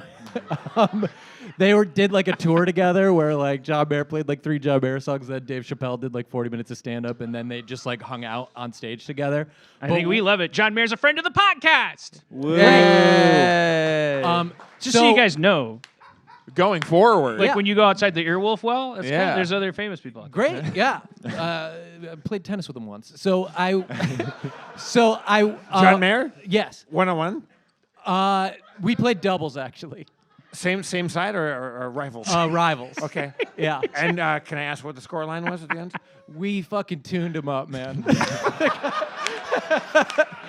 I don't know what that means, but I think that means you won. Yeah, he called You me a tuned comedy him up. bully. Ah, It's like, I thought you were like a comedy guy. You're beating our what ass. would you say is John Mayer's weakness in doubles tennis? An inability to play well. wow. It's a lack of experience, is what it is. Oh, yeah, He see? seemed like he was just learning the game. Okay. But when I went to see him with Dave Chappelle, at a certain point, Dave said, "I'm going to bring out our friend Fred." Now, Fred used to be in Prince's band, and he used to tour with him, and he's going to play harmonica for us. And John Mayer played Purple Rain on the guitar, and Fred did the vocal Holy with the shit. harmonica. Oh my God. And it was fucking awesome because it's like there's these notes up there that very few people can sing, but when he was like just hitting it. So Fred did all the vocals for Purple Rain? He did. He with the harmonica like played what the vocal melody would be, but like holding these sustained notes and like riffing and bending Fred's them, the guy and it that was I assume awesome. in I was dreaming when I wrote this. What's that song? 1999. Yeah. Like I'm assuming Fred's the guy that goes, well, life is just a party and parties was meant to last. Yeah. That's got to be Fred because It it's the must only be. non-Prince Right. like voice. I think so. Yeah. But it was really good, and I was like, oh, harmonica can be pretty cool. Interesting. I don't even understand. Like I guess I understand. Like pianos are buttons that you press, so that's like a lot like Yeah. a typewriter. So I get that. I What's can't play it, but I happening get with it. the harmonica? And then, the guitar, then you can like make my brain stretch and go like, okay, you block certain strings from going all the way, and that it's like it just seems like you're asking for trouble. And I guess you're doing the same thing with a fiddle, but like instead of plucking, you're stroking. And you got a bunch of holes. Like I don't have to describe all musical instruments for you. But wait, no, back up. Because it seems like you do understand the flute, but not the harmonica. Well, I don't understand the flute. Well, yeah, I do because there's buttons like a typewriter. So you Yeah. blow into the flute and then you type. Yeah. Beep, beep, doop, boop, beep, boop, boop, boop. Fade in and then this happens. Call to adventure across the threshold. Then you go down and boom, boom. Where's season 4? A harmonica is basically a harmonica is like a little piano, like an octave or two that you just blow in and out, and you get the white and the black keys. How do you play the piano? Whoa, you dared him, man. Oh, He's shit. gonna Blow light into a it up. piano on stage. Oh no! Jesus. We're currently out of the Hollywood Handbook. But I remember my grandpa, World War II veteran grandpa, who he had like a harmonica that he would play once in a while. I think he learned to play it in the Marines when he was just hanging out in the stuff you see in the Thin Red Line. My grandpa was there, but John Cusack wasn't in real life. It was just like 17-year-old dudes like hanging out, smoking cigarettes. And he had a harmonica from back then, and he could play it. It was like somehow he learned during his days in the war to play it. And I remember him explaining that you use your tongue to block some of the holes. To block out other notes, yeah. Crazy. Who's- Crazy instrument. Only instrument anybody where you here use have a your harmonica tongue on to them block right now? stuff. Yeah. I think we would have heard it by now. Yeah. Because I can play O Susanna. If you get a harmonica, you can learn. You can Does play anybody O have a Susanna. harmonica? Come on. Somebody's holding little out. Come keychain on. harmonica. Come on. Everyone's got a die 20. No one's got a harmonica. It's Hollywood, baby. Somebody's got a harmonica. Oh, life is just a party, but it was meant to last. You kind of went like a little Chris Christopherson on that one. Catch you fuckers at a bad time. This flashlight shines ultraviolet rays. Well, this bullet's tipped with sodium nitrate garlic. It's garlic. This here's a bullet. These bullets are cased with a chemical sodium. He's doing Blade. He's doing Garlithanol. Chris Christopherson from Blade, everybody. Yeah, oh yeah. That's Whistler. garlic. He does the whole thing where he's like, come on, Blade, come on over here, gonna show you some shit. Did I catch you fuckers at a bad time? This flashlight shines 250 watts of solid UV radiation. Sunlight. These bullets are tipped in canola oil combined with sodium pentothal, traces of lysergic fiber, garlic. These two pieces of wood are at an actual perpendicular Wait, angular. Whoa, It's a Grandpa! cross. No, that's not how you. No, like you know, it's more like that. These defibrillators send a sonic frequency identical to cuniferous vegetation. Wood. Clear. Oh, a sonic tree. God damn, I can't believe how cool you made Killing Vampires. It's a great movie. No one's you won't catch me saying Blade's not good. Blade's great. That's fun. David S. Goyer would make a great guest. Book him. David S. Goyer, screenwriter. What about You don't have Snipes? to nod, Zach. Can You're we not. get Wesley Snipes on the show? Zach's like, uh-huh. On it. Do you want a beat? Do you want to No, I brainstorm want David S. guests Goyer. for a Okay, while? I'll work on that too. I'm just waiting for you to want a beat. I think Steve said we booked Jerry Springer. where Wow. Jerry Springer, like, this is such great kismet. I mean, I was at the drawing room, and like, if you're there before noon, which I'm sure I wasn't. Jerry Springer will be on the TV, and like, I was like, how do we even know this guy? When is he? Has he stopped making these episodes? What's he doing? And I was familiar enough that his story is kind of winding and interesting, and to the point where I'm like, I don't want him to die doing the Jerry Springer show. And I was wondering, like, how long has he been doing it? Sorry for my gross fucking gastro burps. We'll edit those out. And it just I Wikipedia'd him, and it's like he just stopped. He just finished like doing the Jerry Springer show. And he's like getting ready to do his Judge a Jerry podcast. show. Yeah. He has a podcast, and I was like, I texted Levy and was like, can we get Jerry Springer as a guest? Because if you read his Wikipedia page, every third sentence, you'll be like, how come this isn't a biopic? His family escaped the Holocaust, or most of his ancestors were annihilated during the Holocaust. Right. He was born during the Blitz. Yeah, absolutely. That's the really funny thing. His mother gave birth to him Not during... funny. Like, Funny, the weird. His mother gave birth to him during the bombings in the tube. in the Right. subway, yeah. Yeah.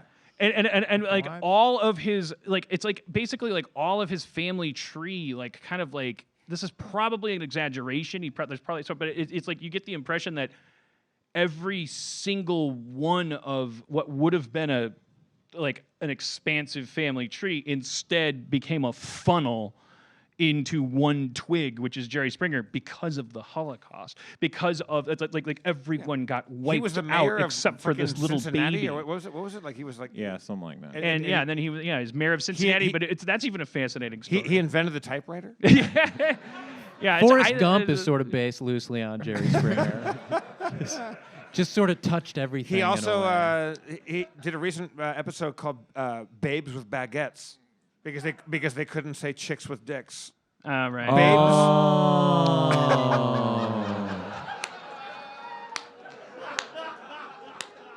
That's good stuff. Is that better? Well, you can't people not still say get it. mad and they're like, "What?" I'm kind of curious, does he still, as of episode 5,500, where it was clearly just, all I ever see is it with the volume down, I'll just look up and see, like, why is everyone dressed like Snoopy, or like it's like you'll just look up and see some ridiculous like Commedia dell'arte like play going on with like wigs flying around and high heel shoes is as to find out propellers. if you look up his biography, he's quite intellectual. He's a very like. Well, that's what I wonder is like because well-read, when like- I would watch Jerry Springer when I was in my 20s and I would like get high with my vegan hippie girlfriend and it was like ironic enough to watch anything on TV. We were like eating vegan sandwiches and we just like, oh, what's on? Jerry Springer. It's 3 p.m. I'm 20. Like fucking, I'm hate watching it, but whatever. And what I remember from that show back then was like the Springer Final Thoughts, which were inconceivably well written. Yeah. I don't know who was writing those things. Probably Steve, him. the Yeah. guard, the bodyguard guy, maybe. Like guard. it was this weirdest thing. You remember Springer's Yeah, Final sure. Thoughts? Steve got his own show, right? Yeah, Yeah. Wilco's. But did he keep doing those? Like when I watch, because I look up and I'll just see like a man in a wedding dress like punching a mouse. And I'll just see it with the volume down, and I'll like, does he still at the end of that episode go, transformation is, like you need to respect people, or does he, did he, And does he recycle his final thought? Yeah. Like, is he like, we guessing- kind of covered this ground before? Yeah, punching Yeah. a mouse is also a lot like learning clarinet. I bet they haven't stopped trying to fill time on that show after 25 years. So I'm guessing that he still does do them. Why is there that weird fan? There's that weird like industrial like. Oh, yeah, there's a you're- big Yeah, fan. it's like you're in a basement. You're where you can trust that the street justice. You're in the is- third act of The Third Man with Orson Welles. Like, You're, why is there? you're away from the prying eyes of our already corrupt system. You're in Fagin's hideout, It's like, look, this pickpocket asked for more soup. Get him. I never read Oliver Twist. I believe Fagin had a hideout in You've the sewer where absorbed a lot. he pitted you against. But I think that we're led to believe that we're in some sort of underground like Fight Club kind of thing where like For sure. yeah That might need to be dried off quickly in a pinch. right.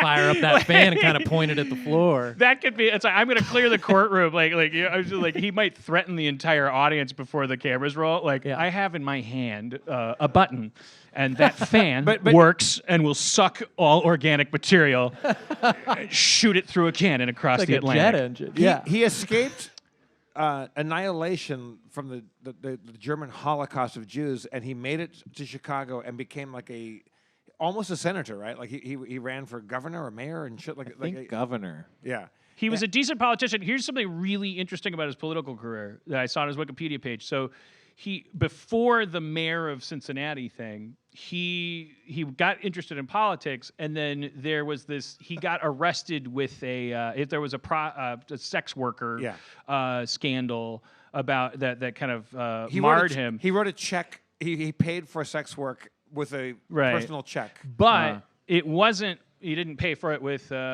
taxpayers' money. He didn't pay for it with campaign funds. It was. I don't know if he was married. Maybe that was his crime. Was he was unfaithful? But it was a scandal as per the Times. But the interesting thing is that he was not only there was a thing subsequent to that where he wanted to run for another thing. I think And governor maybe. and it was like his campaign was using that check, and like his slogan was like, something like you can count on me to like I got nothing to hide or something like I'll tell the truth even if it hurts. I'll tell the truth That's even if it cool. hurts. That's exactly what it was. Yeah. I mean, this guy's singing my song. Like I mean, it's like I just want him to be happy. I don't want him to like Robert Altman like die on a set. I want him to die on a like Joseph Campbell on a porch somewhere. He's done enough. Joseph Campbell died on the porch? Yeah, as you should. Where, Was it his porch or somebody else's porch? yeah, of course it was his porch. What do you I don't know whose porch do you think you're supposed to die on? Joseph Campbell could have died on anybody's porch. He could have died on Carl Jung's porch. I don't know. Don't die on another person's porch. That's what a mummy does. That's rude. Let's face it, that's rude. That's Dying on that's my a ghost porch? story. New rules. Die on your own porch.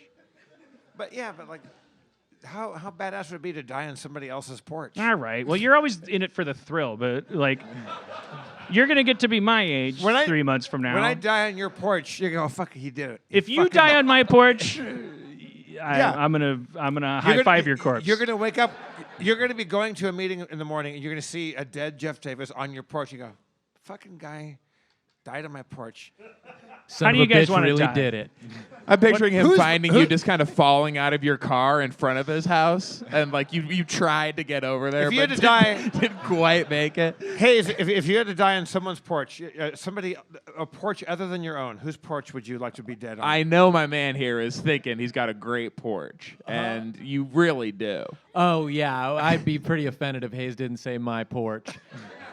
That was my first And of course, thought. since I've already stated that dying on someone else's porch is rude, you know Yeah. I'm dying on the porch of the Orange Buffoon, Oh, nice. the Cheeto in chief. Yeah. Let's all die on the Capitol steps. That's right. I'm marching right up to the White House. I'm dying on the porch of Mar-a-Lago. Wait, speaking of the Capitol steps, Dan, I sent you a message. I think that Yeah, I know. we Dan and I hate the comedy satire group, and I use all of those words in fucking quotations. The Capitol steps might be the worst. They're Professional playing, jealousy. They're playing in Pasadena. We kind of have to go to What it, do right? they do now?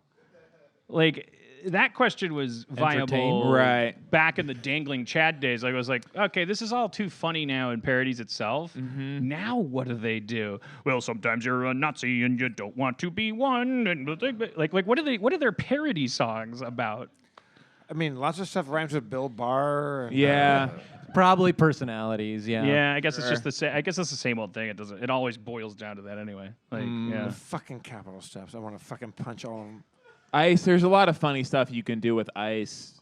Ice baby. Oh, like, yeah. like picturing Wow. like ice, like putting Yeah. in. Yeah, ice. They had baby. to burn that Thank right you. away. Yeah. Yeah. They're probably trying to figure out how to. Yeah, you got Baby's Ice good. Baby because they lock up babies in the cages. Like, yeah, it's, Oh, it's fucking, yeah. it's fucking Yeah. perfect. Yeah. Do you think they have standards when they're like, oh, it's too soon or it's too it's gonna be sensitive? all right, It's like everybody. I guess that's my big question. Is like politics are no longer like it's like you can't really. Yeah. Did they like? Oh, we're not gonna do that because we'll be. Ooh, I got a great rhyme for that, but someone will start crying. No. I'm pretty sure that one of the Capitol steps comes out with a diaper on and goes, "I'm an ice baby," and they're locked up and they're at the border. I guarantee that's a fucking thing. I have a lot of friends in the Capitol steps. No, you don't. Not a lot. 3. Okay. And they have a policy which is yes, they'll say something is too soon, which means we have to do it. Nice. Yeah. That's the Bruckheimer school. That's when he did Con Air. What was that? That happened? Yeah, Con Air happened. It was too close to a convict killing everyone Landing on an a plane airplane of on the Las convicts. Vegas Strip. I There don't was a real remember there was that. a real Con Air, Oh. and Bruckheimer was like, too soon. Let's do it. Wow. Whoa. Dave Chappelle in that movie. Oh I've never seen it. Also, it's a yeah. You haven't hairdryer. seen it? Nah, saw the trailer. Can I tell you? Worth watching. Yeah, I've heard. Somebody was talking about that movie like it's such a. They should make a movie about that movie because clearly, so many things happened on that set. So many things changed about everyone. like everyone that showed up to that set. Like it was like people coming whose all their cars breaking down outside a haunted house or something. Like it was just like everything changed on that set. Oh yeah, God, I wish I could remember Nick Cage's name. I know one of the prisoners gets introduced and they go, AKA Diamond Dog. Diamond Dog? Yeah, he's got a name. I don't know what that name is, but then they say AKA Diamond Dog. Because he's a big like David Bowie Huge fan? Bowie fan. Yeah. John Cusack is driving around on the ground in that movie because he knows that John Cusack's a cop.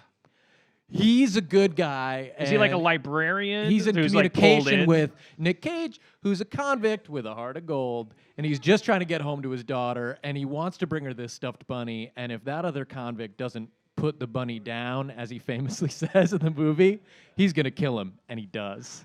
So Nick Cage doesn't want Con Air to be hijacked. Right, because he's a good guy. trying He's to get only home. in jail because his hands are deadly weapons, I think. And so he kills someone, and hey, it's not Spencer, He got in Where a are bar you? fight, like defending someone's honor, Right. and then wound up killing And so them. he doesn't want, but in order to, but he doesn't want. I'm sorry, I keep asking the same question, but like he definitely does not want.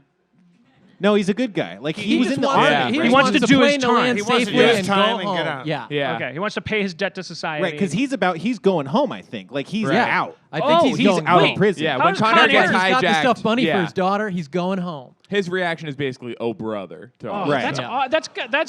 that's how that was the impetus of the movie. It was like, oh, Con Air it transports criminals, and some of them are like, whew, I did it, and then they look around and they're like, these guys, Right. I don't want to be a plane. Like, oh boy, Oh brother. They'd love Yeah. for this plane they're probably going to deactivate the smoke detectors. you Yeah. know? Good In the bathroom. gravy. Yeah. Oh my goodness.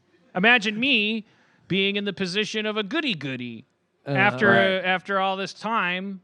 I get it now. That's a great movie. I'm gonna watch It's that. what kicks ass. So what's the crisis? What's the meeting with the goddess like for Nick Cage? Oh, geez. Thank you for asking. Well, I'm okay. They're in the. Okay. It's a movie about convicts getting on an airplane, hence the title Con Air. Some are going away for a good long time. Some are just trying to get through it. And They're make all it home. okay. They're all. It's like a cast of misfits. Somebody on the plane. I would have assumed Nick Cage, but now I'm here. Okay, so there's someone else on the plane who's like a bad guy who's like got a plan. Is it You're John looking at Malkovich? the modern equivalent of your watch. Yeah. Huh? Uh, I just got to know what Nick Cage's name is in this movie. Is it John? Oh, Is it John crazy. Malkovich who is the bad guy? That's He's definitely one not of his the name, bad but guys. he I don't is think one he's of Who's them. the main bad guy? I don't think he's the guy who actually kicks it off, but he might have been. So I mean, I would like I know this isn't going to be the case, but if it's a Bruckheimer movie, so I want John Cusack to not be a cop. I want John Cusack to be something one off a cop, like he's a veterinarian or a biographer who's like I just need to write. I need one chapter from Nicolas Cage's character when he lands, and then like somehow he's roped into like profiling or something. But it's like okay, so they're getting on the plane. So page 25 is going to be the hijacking of the plane. So then your question is what happens on page 60? The answer is going to be the convicts are officially in charge of where the plane is going. Right. Yeah. But where is Nick Cage is our protagonist, right? Cameron Poe. Well, on the plane. This His is name is a two-hander. his It's a Cameron buddy comedy. Poe. Okay, but he's Or not a comedy, a buddy. Malcolm- A buddy he- action. he's Cyrus Bruce the Willis Virus. inside That's Nakatomi right. Plaza. What's his name? Cyrus the Virus? Yeah. Right. Malkovich's name's Cyrus the Virus. Ving Rhames is Diamond Dog. I believe he's kind of a good guy too. Ving Rhames is another guy, by the way, who's like eternally 48. Like, Yeah. you find a Ving Rhames movie where he's 20. Cusack's a U.S. right. Marshal. U.S. Marshal Vince Larkin. So yeah, but I Barry I Larkin's like cousin. 60 minutes into the movie, if it's 2 hours, whatever. But like halfway point of the movie means that the convicts are now flying the plane But somewhere. is he on the convict side or on the side of the law at this point? He's Nick probably Cage? trying to play Yeah. both He's sides. playing both sides. Right. He's Oh, got to. got you, He's yeah. got to get home to his daughter. Yeah, he's got to do whatever's going to get him home safe. And if that means letting Cyrus the Virus, who's an evil genius, believe for a moment that maybe he's on the side of the convicts, well, then that's what he's going to do. But And here's where I'd ask, how is he in contact with his buddy in this buddy cop movie? But I already know because I remember this conversation I had with this friend who was telling me they should make a movie about that movie is the part where Dave Chappelle is a note is attached to his body and he's thrown out of the airplane. His body lands on a car and the note is still legible. Because if a human body falls from a plane and lands hilariously on probably some douchebag's car, he's like the guy is like he's like, hey, I'm sure he's like telling a valet, like, if I see one fucking scratch on that thing, I'm gonna do even more cocaine. Come on, girls. We don't want to go. You don't get agency. Smash! What the fuck? That's my car. And then Cusack pulls up. Dear Librarian! U.S. Marshal Vince Librarian! Larkin. Yeah. What? It's written in teddy bear hair. I'm on Or Flight rabbit 740, a.k.a. the jailbird. Yeah. The convicts have taken over the plane. So then it's a matter of like, it's a mystery where they're going, I bet. It's like a race to figure out where they're going to try to land. He's got a plan, yeah. So the goddess is probably Chappelle hitting the car. That's probably the meeting with the goddess because it's the truth that you didn't know you were seeking. Do you think you wouldn't be able to read the note if somebody got thrown from Dave a plane? Chappelle? That's No, I mean like... Do you think that if someone was thrown from a plane with a note attached No, to them, I don't- you no, just I seem think they're- skeptical that you'd be able to... I you believe think the it note would feels be like their like- body would Also, explode. how was it attached? Like a safety pin or? No, it's just it's like in permanent marker on the white shirt he's wearing. At the very his least. body would be liquefied the moment he Yeah. hit the I would car. even No. I would If you think fall so. from very low or very high, your body remains completely intact. There's a sweet spot in the middle where you explode. No, you Off a building, you explode. From a plane, you're fine. Yeah, a lot of people don't understand that. No, If it's you hold physics, your it's- breath yeah. at theoretically the right time, you don't need a parachute to skydive. You can. Plus, if you land on a it's- car, the car collapses. It's fine. It's a good yeah. place. If you're falling and right before you hit the ground, you jump. Yeah, you just have to jump. It's basically impossible, but theoretically, if you jump right before you hit the ground, yeah. you actually not only don't need a parachute, you have an orgasm. You come. And you sneeze. Yeah. And you learn 3 languages. But you don't get to pick which one. Nope. two of them are always Esperanto. That'd be awesome. Your superpower is you can speak a language, but you don't get to pick. You just don't know what you're fucking talking about. It'd be amazing if your one superpower is if someone throws you out of an airplane, you land without harm. You're probably trying to get yourself into You're constantly situations. like at a bar, like somebody you're intimidating, like, don't talk to my girlfriend that way. What are you gonna do about it? To tell you what, man. Let's just go to the immediate conclusion here. Let's get up in a plane. Yeah. You throw me out. Not over the ocean, over land. Oh man, 80% water planet. Yeah, that's not part Sucks, of it. yeah. Don't you guys? Okay, here's a new Hollywood question. Don't you think someone in the movie It Follows? Don't you think? Don't you think someone should have said, like, let's try. I have a friend who works as a flight attendant. Let's have sex with them. Right. See what happens. Like. Did someone have that friend? Well, everyone is only 2 degrees separation from a flight attendant. Here's what I'm worried about. And those degrees are always fucking degrees. Those people are fucking horny. Go ahead. Sorry. Flight attendants, for the most part, work like one round trip or like a couple in like a couple and days. It follows. Right, but it's not going to get that far Well- because it's walking. Right, so- and so then the flight attendant goes home. If it has like a month layoff, a Yeah. lot of these people do it part time. So now the monster that has gotten like 2 miles like in the time of that like plane round trip. What has I a hear you saying month. is don't take off from Denver. Like JFK. Like fuck somebody, let it follow you to the airport. right. Get on the plane. Uh-huh. First of all, it's like it follows you through security.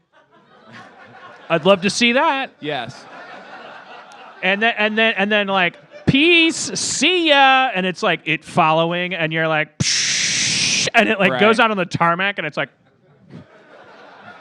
and then it just walks into the fucking ocean. You're going to Tokyo from Okay. JFK. Right. You don't go need to be there. a flight attendant to get on a plane, though. Well, I was Just trying. yeah. Because I would say this to But, people. I but, said, but, but they are most likely to get on a plane. You You're have right. to admit. Absolutely. I'm already because when I saw the movie, I was like, get on a plane, and the people are like, yeah, must be nice. Okay. All right. That's your privilege They talking use right clamshell there. phones. I obviously are like hello. Yeah, we all just get on planes. Hello, privilege. And I'm like, okay, Air well, travel. fuck a flight attendant, which Yeah. literally is something anyone can do. I'll- These people are worse than Renaissance Oh, Fair damn. employees. They are our world's disease conduit. No. God. It's out of the It's frying pan into the fire. 9:56. Google we were so it. close. Google it. No. Google the phrase patient zero and see how quickly any airline comes up. All right, too much. Well, no, well, look, I'll tell you. Did you see there's another, there like all these measles cases popping up everywhere, and every time one happens, they show that person's like whole itinerary for Yeah. a couple days. And the one from the other day they put up was LAX Terminal 2, the employee shuttle to a hotel, and then the Barnes & Noble at the Grove, the J. Crew at the Grove, Oh, embarrassing. the... Oh, I'd hate for my itinerary Oh to my be out God. there. A Coldplay concert. yeah, The news anchor's like, huh, okay. I guess they spend a lot of time in the air. Hey, can you just put that I went to a movie theater? You don't have to say like what I saw. Yeah, there was that whole Avengers Endgame, which I think I feel like, oh, the Avengers Endgame audience may have been exposed to. Right, no, chicken they pox. passed on That's that. me. Went to J. Crew. But what I'm saying is, based on this itinerary, and then they went back to the airport on the employee shuttle. So that was probably a flight attendant. I'm saying they fuck a lot. So you get measles, man. People don't want to tell you. I get pretty drunk in the last half hour of the show. I say stuff that I later regret. If you're a flight attendant and you're human, I'm already sorry. I do want to say...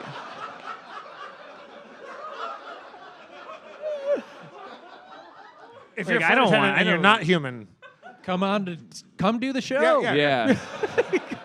Yeah.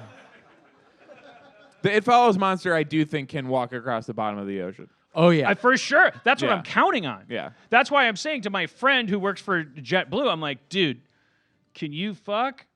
Where do you think I work at an airline? And I'm like, can you fuck my friend? Yeah. It's like a don't know- timeless evocation of the 80s or /90s. Like, of course I'll fuck her. All right, you guys fuck. All right, now you're free, Cynthia. You and I can now fuck without any incident. Right. Thank you, Trevor. Hey, fly the friendly skies. So you understand there's going to be an apparition that's walking after you. Hey, man, it's welcome to do it. I'm going to Tokyo. And then just like watch this thing like walking along the fucking ocean floor, even going if it like, is what Hayes said, where it's like you're just going like Dallas to New York or something Yeah. every week, isn't the thing gonna walk like Yeah. halfway to, and then No, you get this back, is- and then it's just gonna be like, This is what I'm "Ugh, Jesus saying. Christ, the guy, I gotta turn No, around. This and is go what I'm back." saying about their Yeah. work schedule. It's not that consistent. They mostly work part-time. They'll do a couple round trips and then be back in Dallas. But you're saying they're there for a month? Yeah, they can. No, yeah, sure. yeah, but often they're there for 3 days. a lot of working moms. 3 days, 2 weeks, and then enough I'm just for saying- it to follow a while. if Like, it followed, if it had follows. walked like halfway through Ohio, and then it's like, this motherfucker's back in Texas? Yeah. And turn around and like, Jesus Christ, I guess I'll walk back. Yeah. And then just as they're getting back Yeah. into fucking Jeff Davis County. Yeah, I don't know. I'm so like what are you, a stockholder in It Follows Inc.? I like the Tokyo version of you have sex with someone, they fly to Tokyo, which is where they live, and Or they're just going to spend enough time there that It Follows will follow into the ocean floor. right. Like I got a let's better say idea say for a how to week. solve that movie. Just don't have sex. We've all got to be having sex all the time. Read a book. Like maybe There's not a whole weekend, world but out there. Go on a hike. But My like God. you could add if it walks 2 days into the Atlantic Ocean, Right. But then that person comes back. Well, Then it's a 2-day trip back. So all you bought yourself is a It's nice 2 long weekend. well, that's a lot of time that you can plan your next trip. So you go to the opposite coast again, like a little transcontinental okay, flight. now the money is starting to pile up here, Dan. I'm I just- can see like, the well, just criticism hear here. me We're out, flying though. every 4 days. It Follows meets Catch Me If You Can. Oh, wow. In a Oh, we're future flying world where for it's free. following everyone, and a fucking clever Leo DiCaprio character is like, I'm the only guy that gets it. Everyone fuck me. I don't have it all figured out. That's the question. Could Frank Abagnale have Right. conned the It Follows monster? All right. Well, we've You done our guys- job, right? You guys have a sports podcast, right? yeah. We do. Oh, thank you so much. Yeah, of course. Thanks. If you want to listen to these guys, it's called the Hollywood Handbook. Yeah.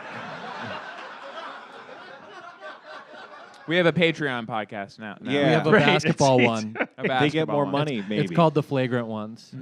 Yeah, and Oh, I listened to wow. it's a completely different Thank thing. you. Yeah. I Yeah, have another different one. thing. Oh, and all I don't know anything about sports, but I listen to it and I find it enjoyable from a standpoint of someone who doesn't know or care about sports. Wow. Wow. That's high What praise. is the flagrant ones about? It's about NBA the basketball. NBA, yeah. Are you following the playoffs right now? Are you guys big fans? Wait, the playoffs yeah. are right now? Just now.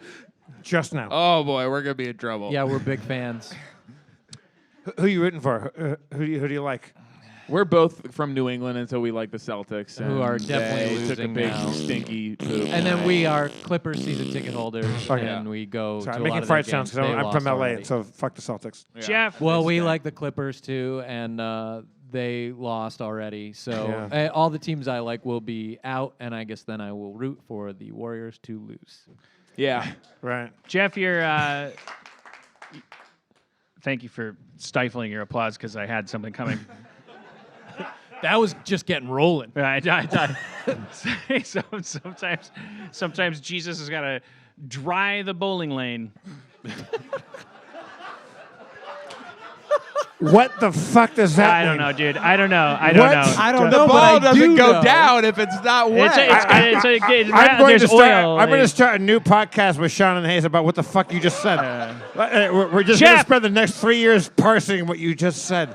Why Jeff, does you're- Jesus have to dry a bowling lane? Just because sports are about competition Okay. between all of the city's teams right. Yeah. doesn't mean that sports can't be about all of them being together. Right. Give me a beat. Zach, you got a beat of any sort up there? Oh yeah, that's Yeah. Oh, here we good. go. I like Exactly. this. Exactly what I had in mind. All right. This one's hard. Let's say thank you right now for coming to Harmontown. Yeah. Let's give it up for Sean and Hayes Right from about Hollywood. now. Thank you. Handbook. Yeah. Thanks. Thanks for coming out. Yeah. Yeah. Right about now. Yeah. Oh. Yeah. Oh. Check. Check. Mic check. 2, 3, 1, 2. Check out check, the Flagrant 4, Ones. 4, It's a new 5, podcast 6, about 1, 2, basketball, 1, whatever. 4, 2, 1. Yo, Yeah. you got the NBA all across this great nation, USA. You got the Philadelphia Sportsmans. You got the New York Short Foremans. You got the Chicago Bears. You got the Philly Town Cheeses and the Wisconsin Care Bears. You got the Eagles from the West. Got the South by Southwest. The New York's the best. Got the Florida Gators and the Gators in the East. Got the South by South conference in the Beast with the talking about Seattle, Montreal, got the Cleveland and the buildings. Yeah, got the. I'm talking every team. Somehow, when I was thinking about this, I imagined myself improvising better. Have you ever done that where you're like, oh yeah, it's a list of cities and it'll be funny. Thank you for coming to Harmontown, everybody. You got the Spencer Connecticut Crittenden. Lizards. You got the I'm Jeff Davis. You got the Chicago Blizzards. Got the Ohio Dog-upines. Those are a combination of dog and porcupine. Try fast and take chances, y'all. The Louisiana Scepters. You got the Blisters. Those are from Texarkana. You're all allowed to leave at any point. The Flaming Man. I got the. You got the Ohio racists. You got the. Don't forget those Cowboys. Oh, but those Cowpokes too. You got that old rivalry that goes back to 1902 between Oklahoma and Seattle. What you gonna do? I also can't improvise names of places even in the country. I thought that would be the easy part, and that I would like improvise like absurd like nouns, but you can't do that. I have like 5 of them in my head. Ohio is coming up a lot. You got the Ontario cassette tapes. You get the hashtag grape apes. You got the Florida panhandles. You got the Arizona manhandles. You got the New Mexico gropers. You got both kinds of ropers. You got the Southern District of New York prosecutors.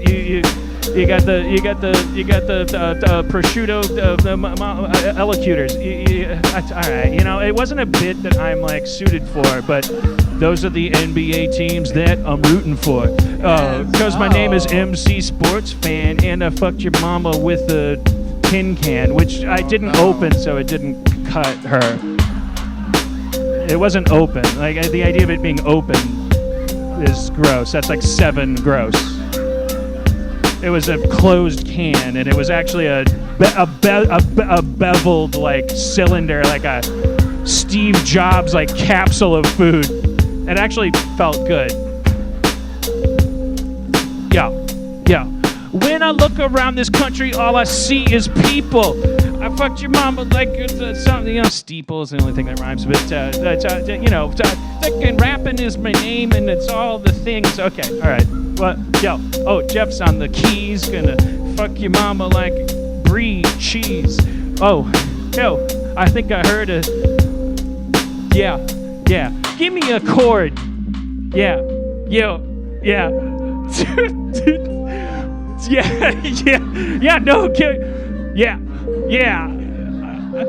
I think that's an H chord. Yeah. All right. Good night, everybody. Tip your wait staff.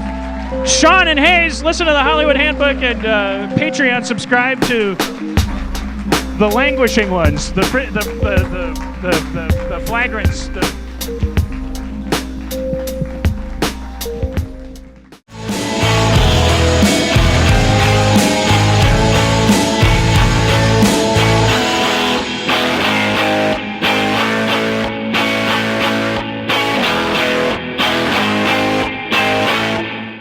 Did you get any of that? It's a good show.